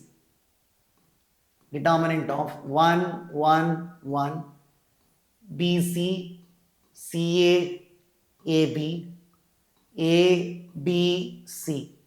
What I'll do is I multiply A to the first column, B to the second column, C to the third column. First column is multiplied by A, second column is multiplied by B, third column is multiplied by C. So what I get is 1 by ABC, determinant of first column is multiplied by A. So this becomes A, ABC, A square, B, ABC, B square, C, ABC, C square. Multiply first column by A, second column by B, third column by C. From the second row, ABC is common, correct? If anything is common in one row, it can be factored out. Second row entirely you can see ABC. ABC comes outside from the second row. So ABC divided by ABC. Determinant of A, B, C, 1, 1, 1, A square, B square, C square. ABC cancels. Outside the determinant we got only 1 there. So I want to compare this with this, delta. In delta what we have is elements in the first column is 1, 1, 1. Second column ABC, third column A square, B square, C square. So I'll interchange the rows and columns. If you interchange rows and columns, the value of determinant is unaltered. Determinant of A is same as determinant of A dash. Correct? So I'll write this first row same as first column. Second row same as second column. Third row same as third column. By interchanging the rows and columns, value of determinant is unaltered. Determinant of A is same as determinant of A transpose. Taking the transpose I got. Determinant value is not altered if you take the transpose. Now see 1, 1, 1 is present in the first column.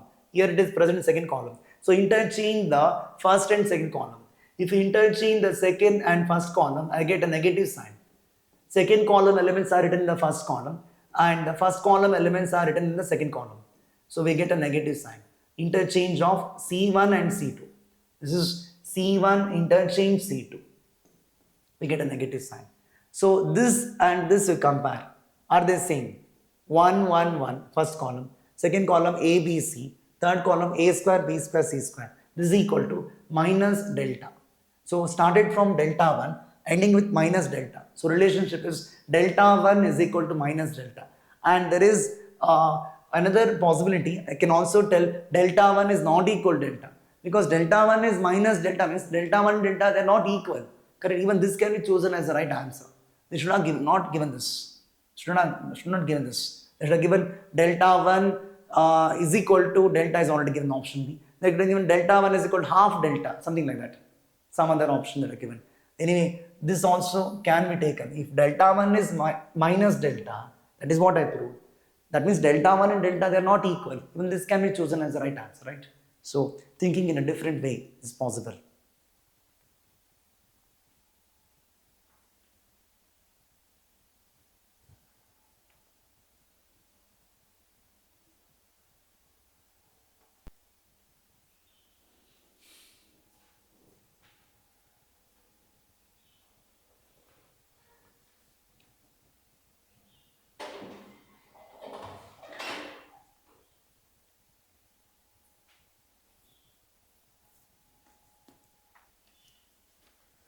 Move on to the next one. Question number 44. Question asked on inverse trigonometric functions. Given sin inverse of 2a by 1 plus a square plus cos inverse 1 minus a square by 1 plus a square equal to tan inverse 2x by 1 minus x square. All three are the formulas, standard formulas. We have three formulas for 2 tan inverse of x, right? We know that 2 tan inverse of x is equal to 2 tan inverse of x is equal to sin inverse of 2x by 1 plus x square, correct? This is for x belonging to the closed interval minus 1 plus 1. X belongs to the closed interval minus 1 to plus 1. And we have cos inverse 1 minus x square by 1 plus x square. This is for x greater than or equal to 0. And we have tan inverse of 2x by 1 minus x square. This is for open interval -1 to +1, correct? X belonging to the open interval -1 to +1. So sin inverse of 2a by 1 plus a square is, we can write it as 2 tan inverse a. The given expression becomes sin inverse of 2a by 1 plus a square is 2 tan inverse a.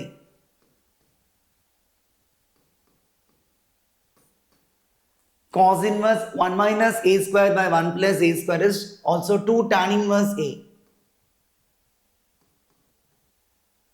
is equal to tan inverse 2x by 1 minus x square is 2 tan inverse x. 2 tan inverse a plus 2 tan inverse a is 4 tan inverse a. 4 tan inverse a is equal to 2 tan inverse x. You can divide by 2 here. 1, 2 can be cancelled here. 2 ones are 2 2s are. So I'm getting tan inverse of x is equal to 2 tan inverse a. Correct? 2 tan inverse of a. 2 tan inverse of a could be written as tan inverse of 2a by 1 minus a square using this formula. So we get x is equal to 2a divided by 1 minus a square. Value of x is, they asked to find the value of x, which is 2a divided by 1 minus a square. Learn these three formulas repeatedly by applying everywhere, correct? Here we use 2 tan inverse of x equal to sin inverse of 2x by 1 plus x square. Instead of x we got a. Instead of x we got a here. Cos inverse 1 minus x square by 1 plus x square, 2 tan inverse x. And tan inverse of 2x by 1 minus x square is also 2 tan inverse of x. If you learn these three formulas, then you can solve this problem easily. Okay, answer is option A. Please make a note of this.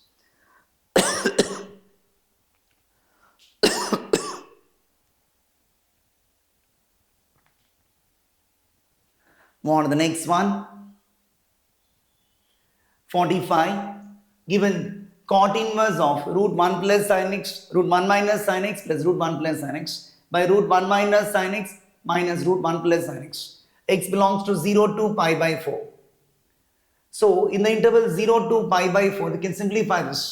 Root of 1 minus sin x and root of 1 plus sin x. X belongs to 0 to pi by 4. So x by 2 will belong to the interval 0 to pi by 8. 0 to pi by 8. Okay, we'll simplify in this interval root of 1 minus sin x and root of 1 plus sin x. Root of 1 minus sin x. Root of 1 means we can write it as cos square x by 2 plus sin square x by 2. Sin x we can use the half angle formula, 2 sin x by 2 cos x by 2. 2 sin x by 2 cos x by 2. This takes the form a square plus b square minus 2ab, which is a minus b the whole square. Correct? Cos x by 2 minus sin x by 2 the whole square.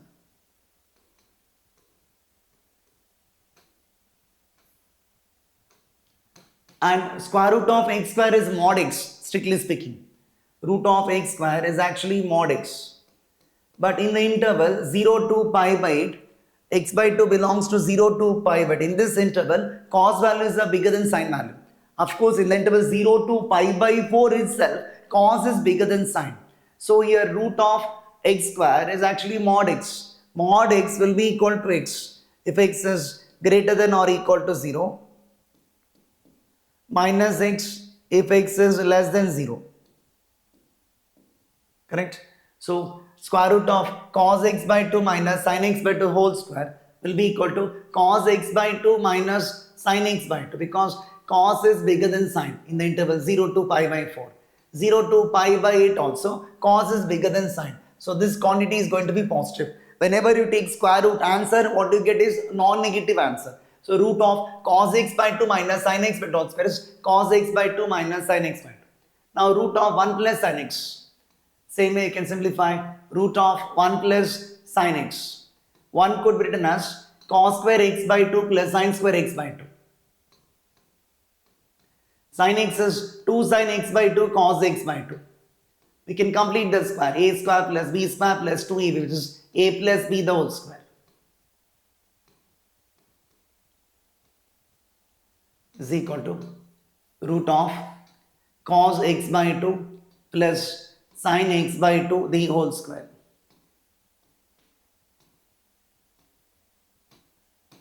This becomes cos x by 2 plus sin x by 2. Root of x square is mod x. Mod x is x if x is greater than or equal to 0. In the interval 0 to pi by 8, both cos and sin are positive. Positive plus positive is positive. So root of cos x by 2 plus sin x by 2 whole square is cos x by 2 plus sin x by 2. So given expression can be simplified now. Cot inverse of given expression becomes cot inverse of what is root of 1 minus sin x, we got cos x by 2 minus sin x by 2. Substitute for this. Root of 1 minus sin x. Cos x by 2 minus sin x by 2. Plus here root of 1 plus sin x is cos x by 2 plus sin x by 2.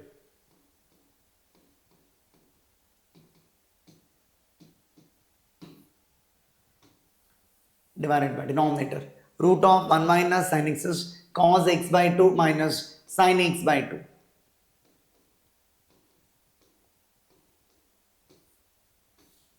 Minus root of 1 plus sin x is cos x by 2 plus sin x by 2.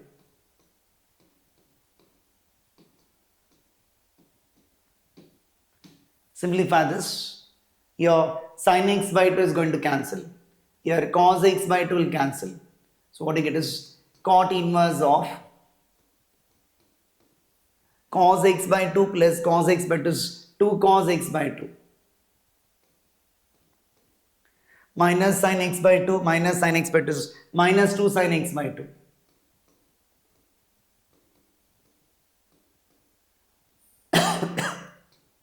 What you get is cot inverse of 2 cancels. Cos by sin is cot minus cot x by 2.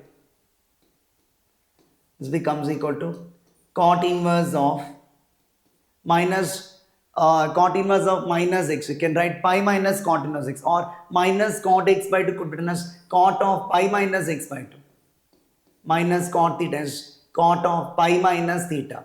So that pi minus x by 2 lies in the principal branch, because x by 2 belongs to 0 to pi by 8. No, pi minus x by 2 will belong to the interval 0 to pi. If you write minus cot theta as cot of pi minus theta, this angle will lie in the principal branch of cot inverse. The principal branch of cot inverse is 0 to pi. As x by 2 lies in the interval 0 to pi by 8, pi minus x by 2 will lie between 0 to pi. Can give conclusion, correct?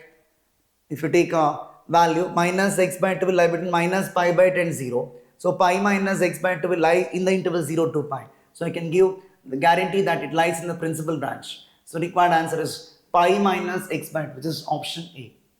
Please make a note of this. How to simplify root 1 minus sin x and root 1 plus sin x using trigonometric formulas. Half angle formula is used here. Sin x equal to 2 sin x by 2 cos x by 2, and 1 is written as cos square plus sin square. Important simplification. Already such kind of questions are found in even NCERT textbook.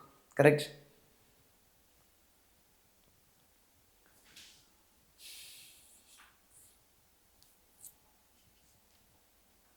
Move on to the next one. Question number 46. Question asked on matrix. This multiply. This is a column matrix. Column matrix. Multiply inside x into matrix 3, 2. That will be 3x, 2x. 3x, 2x plus, here you multiply y inside. Y into 1 is y, y into minus 1, minus y, using scalar multiplication is equal to matrix given 15, 5, a column matrix. So this implies what you get, 3x plus y, 3x plus y, this is 2x minus y is equal to 15, 5. Correct?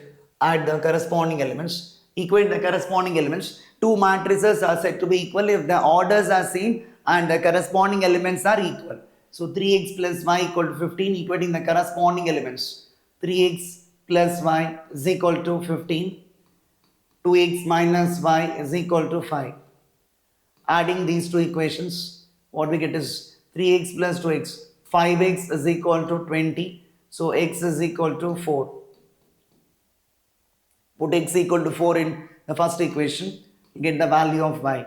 Board exam level questions. Put x equal to 4 in 3x plus y is equal to 15. What do you get? 3 into 4 is 12 plus y is equal to 15. So y is equal to 15 minus 12, which is 3. Y is equal to 3. X is equal to 4, y is equal to 3. Answer is option B. Very simple question asked on solving the equations using matrix. Move on to the next one. If A and B are two matrices such that AB is equal to B and BA is equal to A, find A square plus B square. AB is equal to B, the given, and BA is equal to A. Want to find A square plus B square. Consider A square first. A square could be written as A into A. A into B. A I can replace it by BA. A is BA. Correct? Using this equation. A is BA.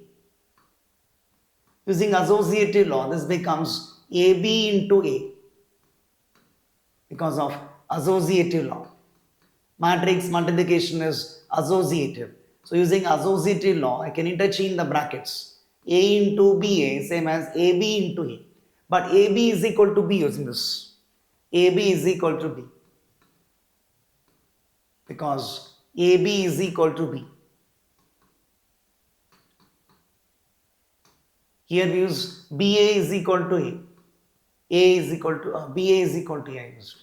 Or A is equal to BA. So BA is nothing but what? BA is A. So I got A square is equal to A. BA is A. Because BA is equal to A.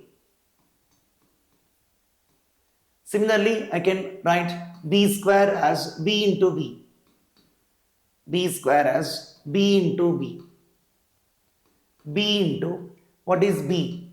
What is B? AB. Because B is nothing but AB, or AB is equal to B as given in the question.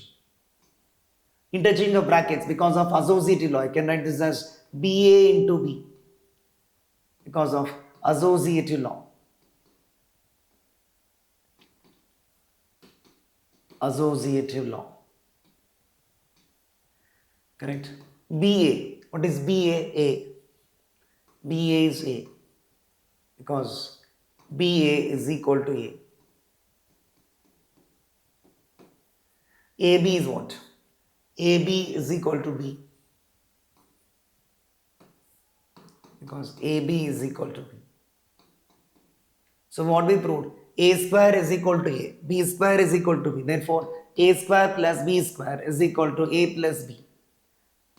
A square is A and B square is B. So A square plus B square is nothing but A plus B. Same question was asked in Kcet 2010 also. Okay, please make a note of this.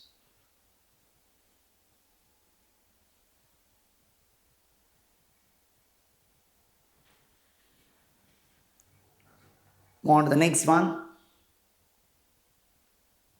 48th one on differentiation. Y is given as A sin x plus B cos x. Want to find y square plus dy by dx all square. Y is given to be equal to A sin x plus B cos x. A and B are constants here. A sin x plus B cos x. From this dy by dx. Dy by dx is equal to derivative of A sin x is A cos x. Derivative of B cos x is minus B sin x. So y square plus dy by dx the whole square. Y square plus dy by dx the whole square. Y is A sin x plus B cos x the whole square.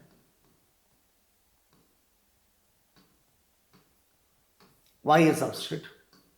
Dy by dx we got A cos x minus B sin x.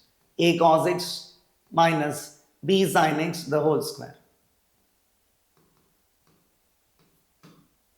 Simplify this, expand this, what do we get? This is a square sin square x plus b square cos square x plus 2ab sin x into cos x. Expanding this, what do we get? A square cos square x plus b square sin square x minus 2ab cos x into sin x. This will cancel. Here you can take a square common, correct? A square common, what you get is sin square x plus cos square x plus b square common, you get cos square x plus sin square x. Cos square plus sin square is 1, we know. Terms inside the bracket is 1. This is 1. This is 1. A square into 1 is a square. B square into 1 is b square. So we got y square plus dy by dx whole square is a constant which is independent of a and b, correct? It's a constant. I mean, independent of x and y. It's a constant depending on a and b, of course, independent of x and y. Does not depend upon the constant. Does not depend upon the variables. Sorry. Is a square plus b square is a constant because a and b are present. X is not there. X is not there, correct? Does not depend upon the variable. It is a constant. So y square plus dy by dx the whole square is a constant. Option A. Move on to the next one. F of x given like this. Want to find f double dash of 1. F of x given like this. I can write this in terms of binomial theorem. F of x is equal to 1 could be written as 1 means nc naught plus n could be written as nc1. nc1 into x. Here n into n minus 1 by 2, that is nc2 into x square. Dot dot dot.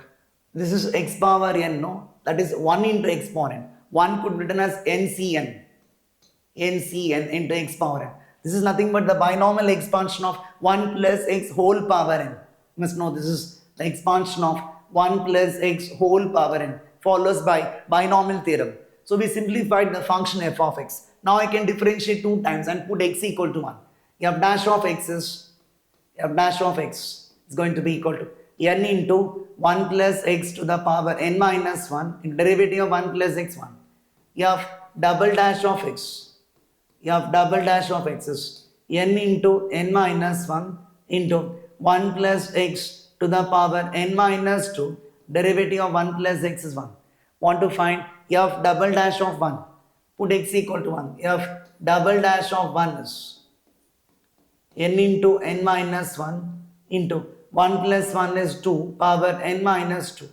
After differentiating it 2 times, put x equal to 1. So answer is n into n minus 1 into 2 power n minus 2. This is option C. Please make a note. Learn binomial theorem. Also you must know the values. N is nc1. 1 is nc naught. nc naught is 1. nc naught is 1. nc1 is n. nc2 is n into n minus 1 divided by 2. All these things you must know. nc3 if you want, n into n minus 1, n minus 2 divided by 3 factorial, which is 6. ncn is 1. All those things you must know. Okay. This is nc3 into x cube. If you want, I can write one more term there. I missed a term there. If you want, I can write one more term here. This is nc3 into x cube. nc2 x square. This is nc3. nc3 into x cube, etc. This is ncn into x power n, which is nothing but the binomial expansion of 1 plus x whole power n. Differentiate it 2 times and put x equal to 1. Same question was asked even in Kcet 2009. 2 times, same question, 2009 and 2023. Please make a note of binomial theorem expansion of 1 plus x power n, and also need to differentiate it 2 times.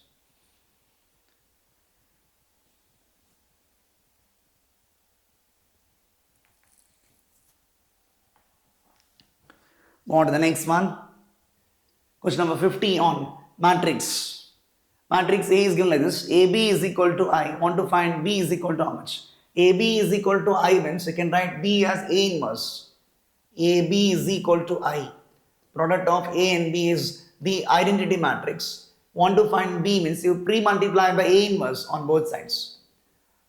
A inverse of AB is equal to A inverse into I.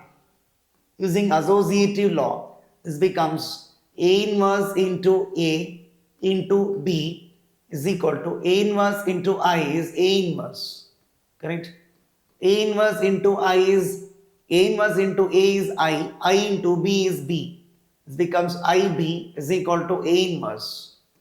Correct? Follows by definition of inverse. A inverse into A is equal to I into B is B. Therefore, B is A inverse. B is A inverse. Matrix A is given. A inverse is to find out. A inverse is 1 by determinant A into adjoint A. 1 by determinant A into adjoint of the matrix A. 1 by, what is determinant of A? Find out. Determinant of A is 1 minus of minus plus. 1 plus tan square alpha by 2. 1 plus tan square alpha by 2. 1 into 1. 1 minus of minus plus tan square alpha. Adjoint of A. Adjoint how to find? For a 2 cross 2 matrix, adjoint A is got by interchange the principal diagonal, change the sign of non-diagonal. If you interchange 1 and 1, it is 1 only. 1 and 1, same thing. Change the sign of non-diagonal. Minus tan alpha by 2 becomes tan alpha by 2. Here, tan alpha by 2 becomes minus tan alpha by 2. 1 plus tan square is secant square. Correct? So, 1 by secant square is cos square. And this is the transpose of the matrix A. So, A transpose I can write. See, first column has become first row. Second column has become second row. 1 plus tan square is secant square. And 1 by secant square is cos square.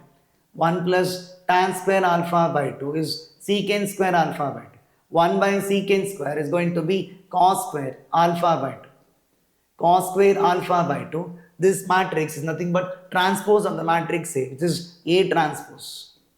So A transpose into cos square alpha by 2, which is option B.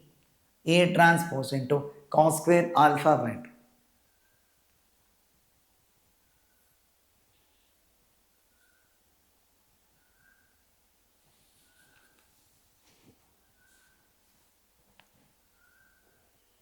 On to the next one. Question number 51 we have. U is given like this. B is given. Want to find du by dv.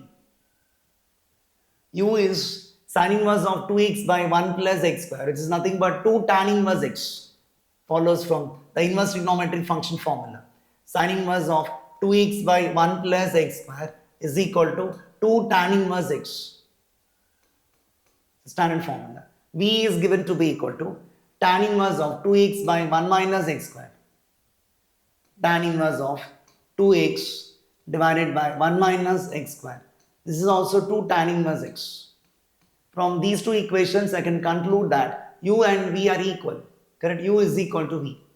From 1 and 2, u is equal to v. From 1 and 2, we get u is equal to v.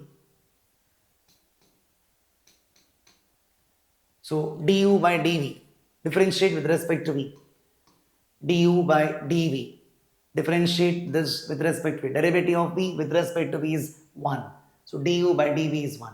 Quite a simple question on just like parametric differentiation. U as function of x, v is a function of x. Want to find du by dv, got the relationship that u and v both are equal. Differentiate with respect to v, get the answer. Du by dv is 1. On the next one. The function f of x equal to cot x is discontinuous on every point of the set. We know that cot function is cos x by sin x.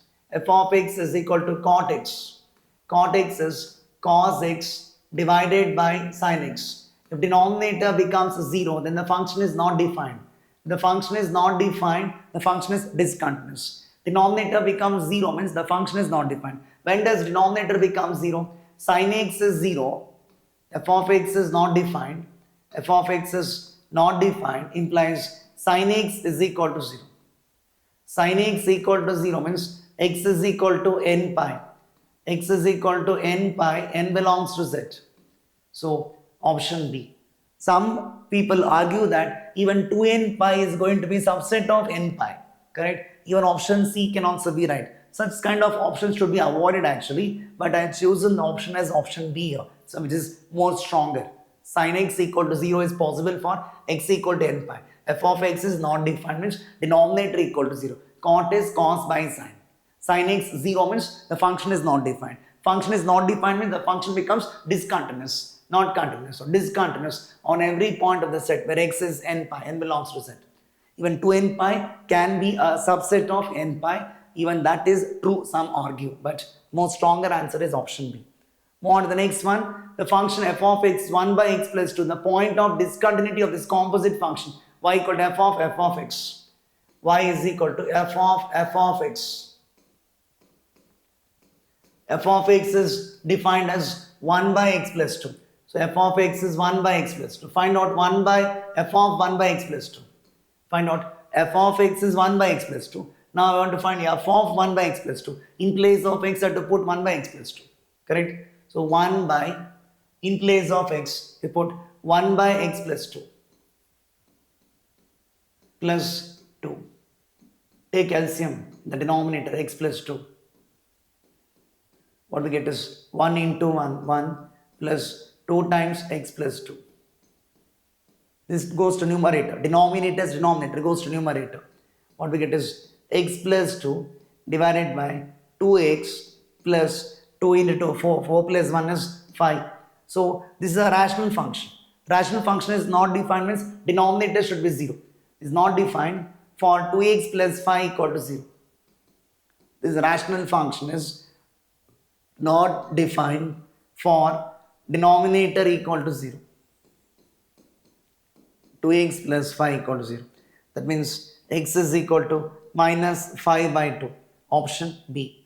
Even the function is not defined for, not continuous for x equal to minus 2. I am defining this f of x for x not equal to minus 2. Okay. If x is minus 2, this is not defined. 1 by 0 is not defined. For x equal to minus 2, denominator becomes 0. 1 by 0 is not defined. So for x not equal to minus 2, I am calculating f of x. I am getting like this. Here, rational function. This is continuous for denominator equal to 0. Denominator 0 means I get x equal to minus 5 by 2. So minus 5 by 2 is the point of discontinuity for this composite function. Even x equal to minus 2 is a point of discontinuity, but it's not given in the option. Please make a note of finding the points of discontinuity for a composite function. Similar type of question is found even in the NCERT exam book. Okay. Move on to the next one. Question number 54 on application of derivatives. An enemy fighter jet is flying along the curve y equal to x square plus 2. Soldier is placed at the point 3, 2, wants to shoot down the jet when it is nearest to him. Find the nearest distance. Y equal to x square plus 2. Y equal to x square is parabola. Y equal to x square plus 2 is the parabola which is shifted 2 units above the origin. Y is equal to x square plus 2. Y is equal to x square plus 2. Soldier is placed at the point 3, 2. Somewhere here. Soldier is placed at the point 3, 2. Wants to shoot down the jet when it is nearest to him. When it is nearest to him. So, when it is nearest to him, you have to shoot down the helicopter. Wants to shoot down the jet when it is nearest to him. Find the nearest distance. So, this is the nearest distance. P is any point on the curve. Q is this point. Want to find minimum value of PQ. Jet is enemy fighter jet is flying along this curve. Y equal to x square plus 2 parabola which is shifted 2 units above the origin. It is symmetric with respect to y axis. So soldier is placed here at the point 3, 2. Wants to shoot down the jet when it is nearest to him. Find the nearest distance. That means PQ minimum value to find out. P is any point on the curve where the jet is flying along the parabola y equal to x square plus 2. Q is the point where the soldier is placed. So he wants to shoot down the jet when it is nearest to him. That means you have to find minimum value of PQ. So PQ is by using distance formula. P is any point on the curve, take it as x, y. P is x, y. D is equal to PQ you take. d is equal to pq, which is root of x minus 3 the whole square plus y minus 2 the whole square.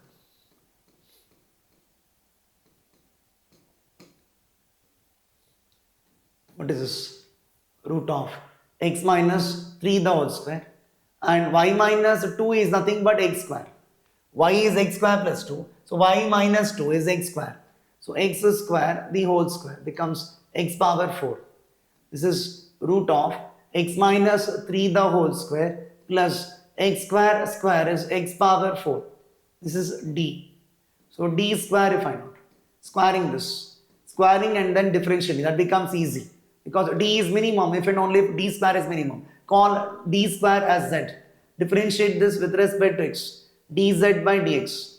2 times x minus 3 into derivative of x minus 3 1. Derivative of x power 4 is 4x cube. Also double differentiate. d square z by dx square is equal to 2 times derivative of x minus 3 is 1. Derivative of 4x cube is 12x square. First derivative equal to 0 will give the critical points. You can divide by 2 here. First derivative equal to 0. I can divide by 2 and write. What I get?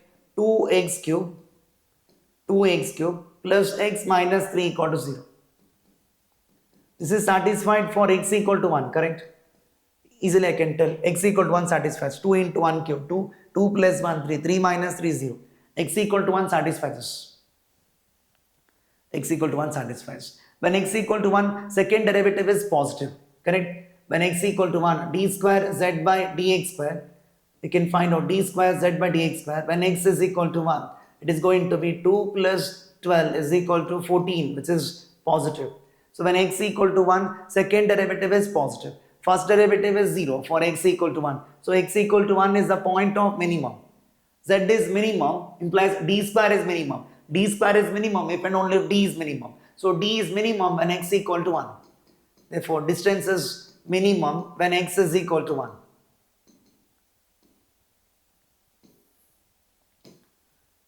D is minimum when x is equal to 1. So you can find d minimum by putting x equal to 1 in this. Put x equal to 1 in this. You get the minimum distance. D minimum is got by putting x equal to 1. What you get is 1 minus 3 the whole square plus 1 power 4. 1 minus 3 is minus 2. Minus 2 square is 4. 1 power 4 is 1. So minimum distance is root 5. Root 5 units. Option. Please make a note of maxima minima concept of application of derivatives.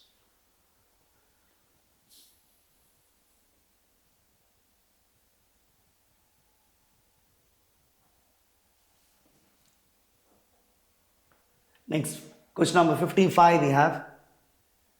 Integral from 2 to 8. This takes the form integral from a to b, f of a plus b minus x divided by f of x plus f of a plus b minus x. F of x plus f of a plus b minus x is equal to upper limit minus lower limit divided by 2, b minus a by 2. Integral of 2 to 8. Integral from 2 to 8.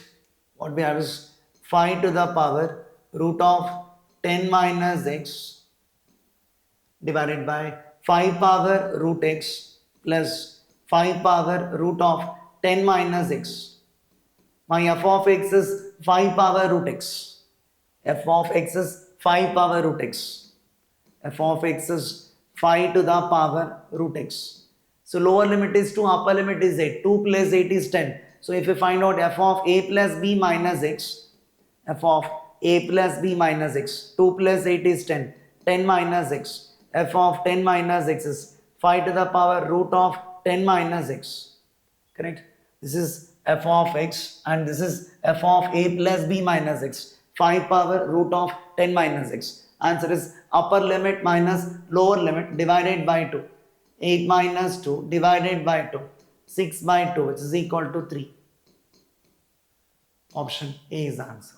Upper limit minus lower limit divided by 2 because the given integral takes this form. Integral from a to b, f of a plus b minus x by f of x plus f of a plus b minus x, upper limit minus lower limit divided by 2. If you want, you can do the actual method also. Take the integral as I, replace x by lower limit plus upper limit minus x, will get the answer. If you want to do the actual method, integral from 2 to 8, take the integral as I, let I is equal to integral from 2 to 8, 5 to the power root of 10 minus x divided by 5 power root x plus 5 to the power root of 10 minus x. This is equation 1. Replace x by lower limit plus upper limit minus x. Replace x by lower limit plus upper limit minus x. 2 plus 8 minus x. That is, replace x by 10 minus x by using King's rule. Integral from a to b f of x dx is same as integral from a to b f of a plus b minus x. Property 4 of definite integral. So I becomes equal to integral from 2 to 8, 5 to the power root of 10 minus x divided by 5 power root x plus 5 power root of 10 minus x. Correct? Wherever there is x, it becomes 10 minus x. Wherever there is x, right? 10 minus x, sorry. Wherever there is x, right? 10 minus x. 5 to the power root of 10 minus x divided by 5 to the power root of x becomes 10 minus x. X becomes 10 minus x. 10 minus of 10 minus x.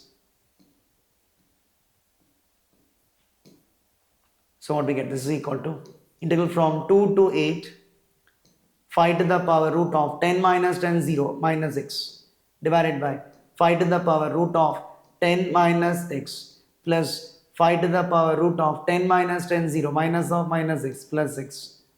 Equation 2. Now add equations 1 and 2.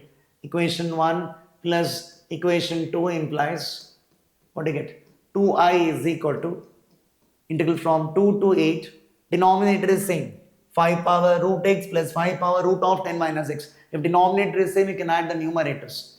Correct? 5 power root x plus 5 power root of 10 minus x. Denominator is same, add the numerators. We get 5 power root x plus 5 power root of 10 minus x. Cancels, becomes 1. Integral from 2 to 8, 1 dx. Integral of 1 is x. Limits from 2 to 8. Evaluate the function in upper limit minus lower limit. 2I is equal to 6. So I is equal to 3. The value of the given integral is 3. This is in detail I have done. Okay. The time saving result is this. Time saving result. Learn this and directly answer if you can do it. Answer is option A. Next one, question number 56 on indefinite integral. Integral of root of cosec x minus sin x. Take the integral as I. I is equal to integral of root of cosec x minus sin x. Cosec x minus sin x. Cosec is 1 by sin. Cosec is 1 by sin minus sin x. Take LCM within the root. What we get? Integral of root of, this will be 1 minus sin square x divided by sin x. 1 minus sin square x is cos square x, and root of cos square x is actually mod of cos x. We assume that it is positive. 1 minus sin square is cos square x. Cos square x divided by sin x, and root of cos square x is cos x. Cos x divided by root of sin x. To integrate this, put t equal to sin x. Method of substitution. Put t equal to sin x. Derivative of sin x is cos x. So dt equal to cos x into dx. So this becomes cos x into dx is dt divided by root of sin x is t. Dt means 1 dt. Integral of 1 by root is 2 root t plus the constant c. Substitute back for t. T is sin x. 2 into root of sin x plus a constant c. So answer is 2 root sin x, option D. Please make a note. It's a new question asked. So far it was not asked this type of question, but method of substitution is a very common method. Cosec is 1 by sine, take LCM, they get 1 minus sine square by sine, 1 minus sine square is cos square, root of cos square is cos x by root of sin x, put t equal to sin x, derivative of sin x is cos x into dx is dt by root t, integral of 1 by root t is 2 root t, substitute back for t, 2 into root of sin x. Please make a note of this.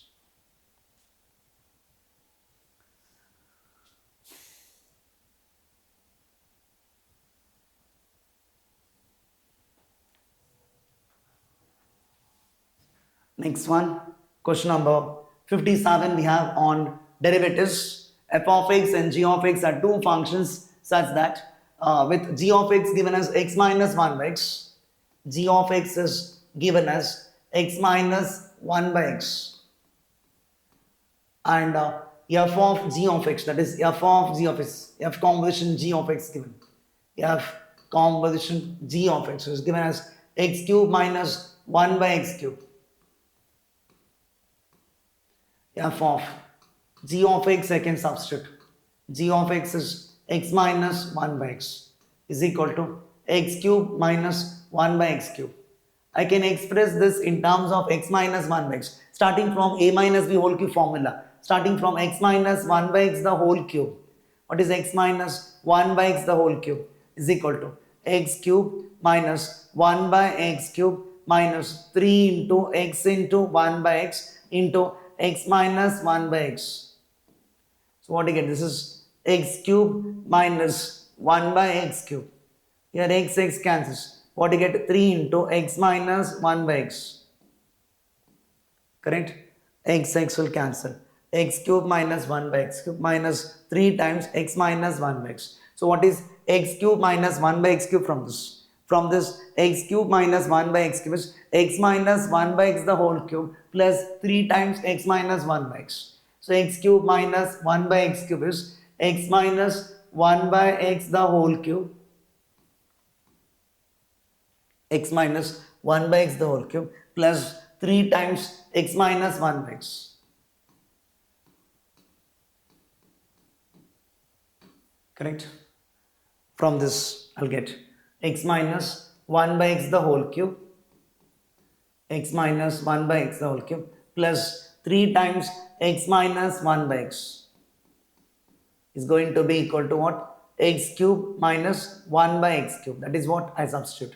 X cube minus 1 by x cube as x minus 1 by x the whole cube plus 3 times x minus 1 by x. Now it is function of x minus 1 by x. So what we'll do is replace x minus 1 by x by mu x. Therefore, my f of x is equal to, f of x becomes equal to x cube plus 3x, replacing x minus 1 by x by mu x, that is a new x, a change of variable. Now I can find f dash of x. Therefore, this implies f dash of x is equal to, derivative of x cube is 3x square and derivative of 3x is 3. So we get 3x square plus this is option B. This same type of question, exactly same question was asked in the year 2006 also for Kcet exam. Okay, 2006 and 2023, same question. Please make a note.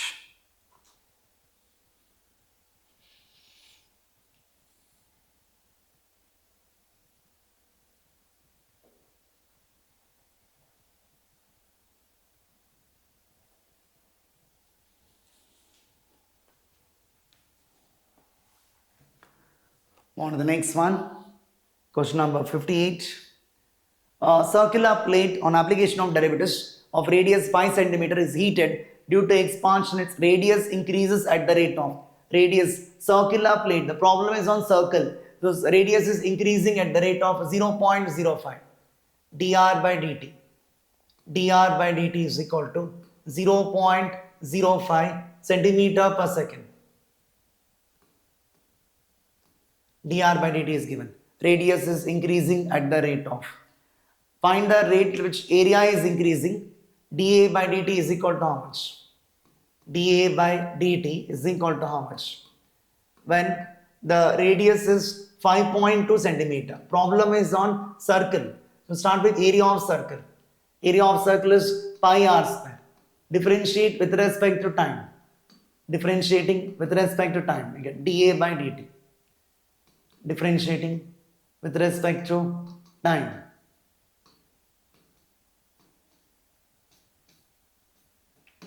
dA by dt is equal to constant into variable. Constant keep as this. Derivative of r square is 2r into dr by dt is equal to 2 pi into radius is 5.2, dr by dt is 0.05. This becomes 0.52 pi. Multiply it to get 0.52 pi centimeter square per second. 0.05 into 2 is 0.1. 0.1 into 5.2 is 0.52. 0.52 into pi. Area of circle. Question on rate measure connected to area of circle.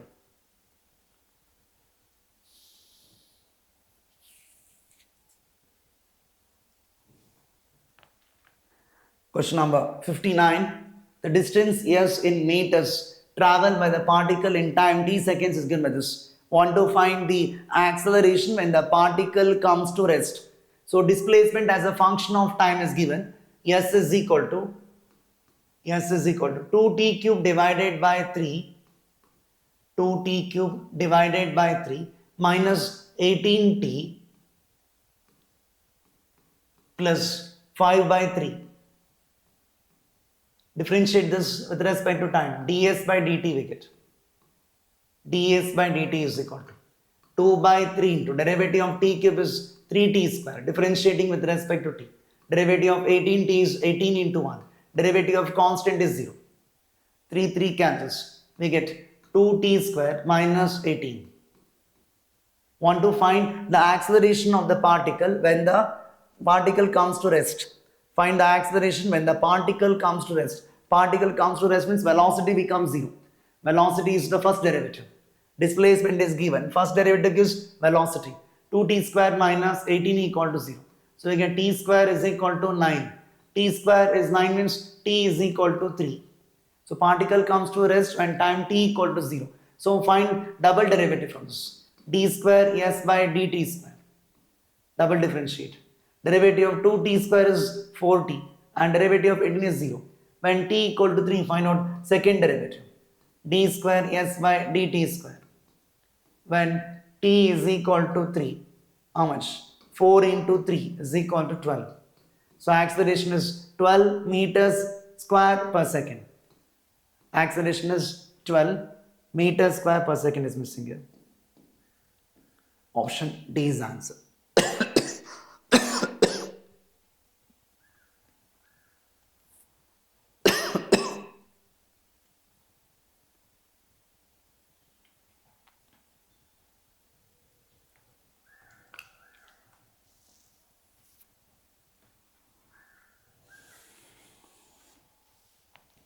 Particle comes to rest means velocity becomes 0. Velocity is 0 when t equal to 3. T equal to minus 3 is not possible. T square 9 means t equal to 3. When t equal to 3, velocity becomes equal to 0. Acceleration is double derivative of the displacement. Displacement you differentiate 2 times with respect to t, we get the acceleration. 4t minus 0, 4t. So when t equal to 3, find out what is the acceleration, which is 4 into 3 equal to 12. Move on to the next one. Question number 60 is the last question of this session. 2023 Kcet paper has been completely solved after completing this question. So a particle moves along this curve. The curve is ellipse. When the rate of change of axis is 4 times that of its ordinate, the quadrant in which the particle lies. Given rate of change of axis means dx by dt. Given dx by dt is equal to 4 times dy by dt. Rate of change of axis size 4 times that of ordinate. 4 times that of ordinate. dy by dt. Rate of change of abscissa is 4 times that of its ordinate.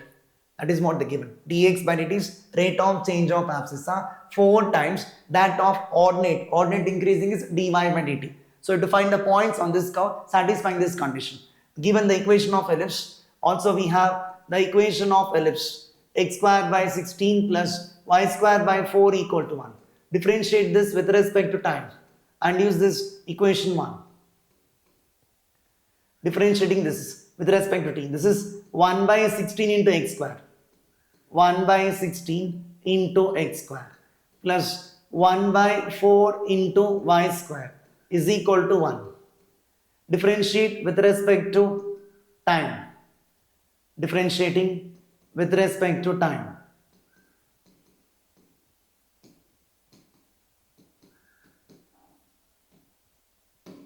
What do you get? Constant into variable. Constant keep as it is. Derivative of x square is 2x into dx by dt. Constant into variable. Constant keep as it is. Derivative of y square 2y into dy by dt. And derivative of 1 is 0. So what you get is 2 1s are 2 8s are x by 8 into dx by dt is equal to, take this to other side, 2 1s are 2 2s are minus y by 2 into dy by dt. Correct? Dx by dt we can use this 4 times dy by dt according to equation 1. So x by 8 into dx by dt is 4 times dy by dt is equal to minus y by 2 into dy by dt. dy by dt cancels. Here 4 1s are 4 2s are. This 2 and this 2 cancels. What we get is x is equal to minus y. This is using equation 1. X is equal to minus y or same as y is equal to minus x. Y is equal to minus x is a straight line passing through the origin and it bisects the second and fourth coordinate like this. Y is equal to minus x. Y is equal to minus x. Straight line passing through the origin which bisects the second and fourth coordinate. That means the particle lies along this line y equal to minus x. That means particle can lie either in the second quadrant or in the fourth quadrant because the particle is lying along this line y is equal to minus x which passes through the origin which bisects the second and fourth quadrant. So particle can lie either in the second quadrant or in the fourth quadrant.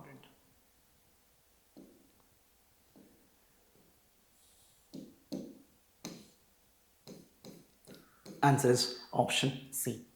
So 60 questions of Kcet 2023 has been completely solved along with the concepts with detailed explanation. Many more videos will be uploaded in the coming days. Continuing with this series, already I've done 2025, 2024 and 2023 now. 2022, 2021, all the Kcet papers, the full length papers will be solved along with concepts with detailed explanation. With this, I conclude. Thank you.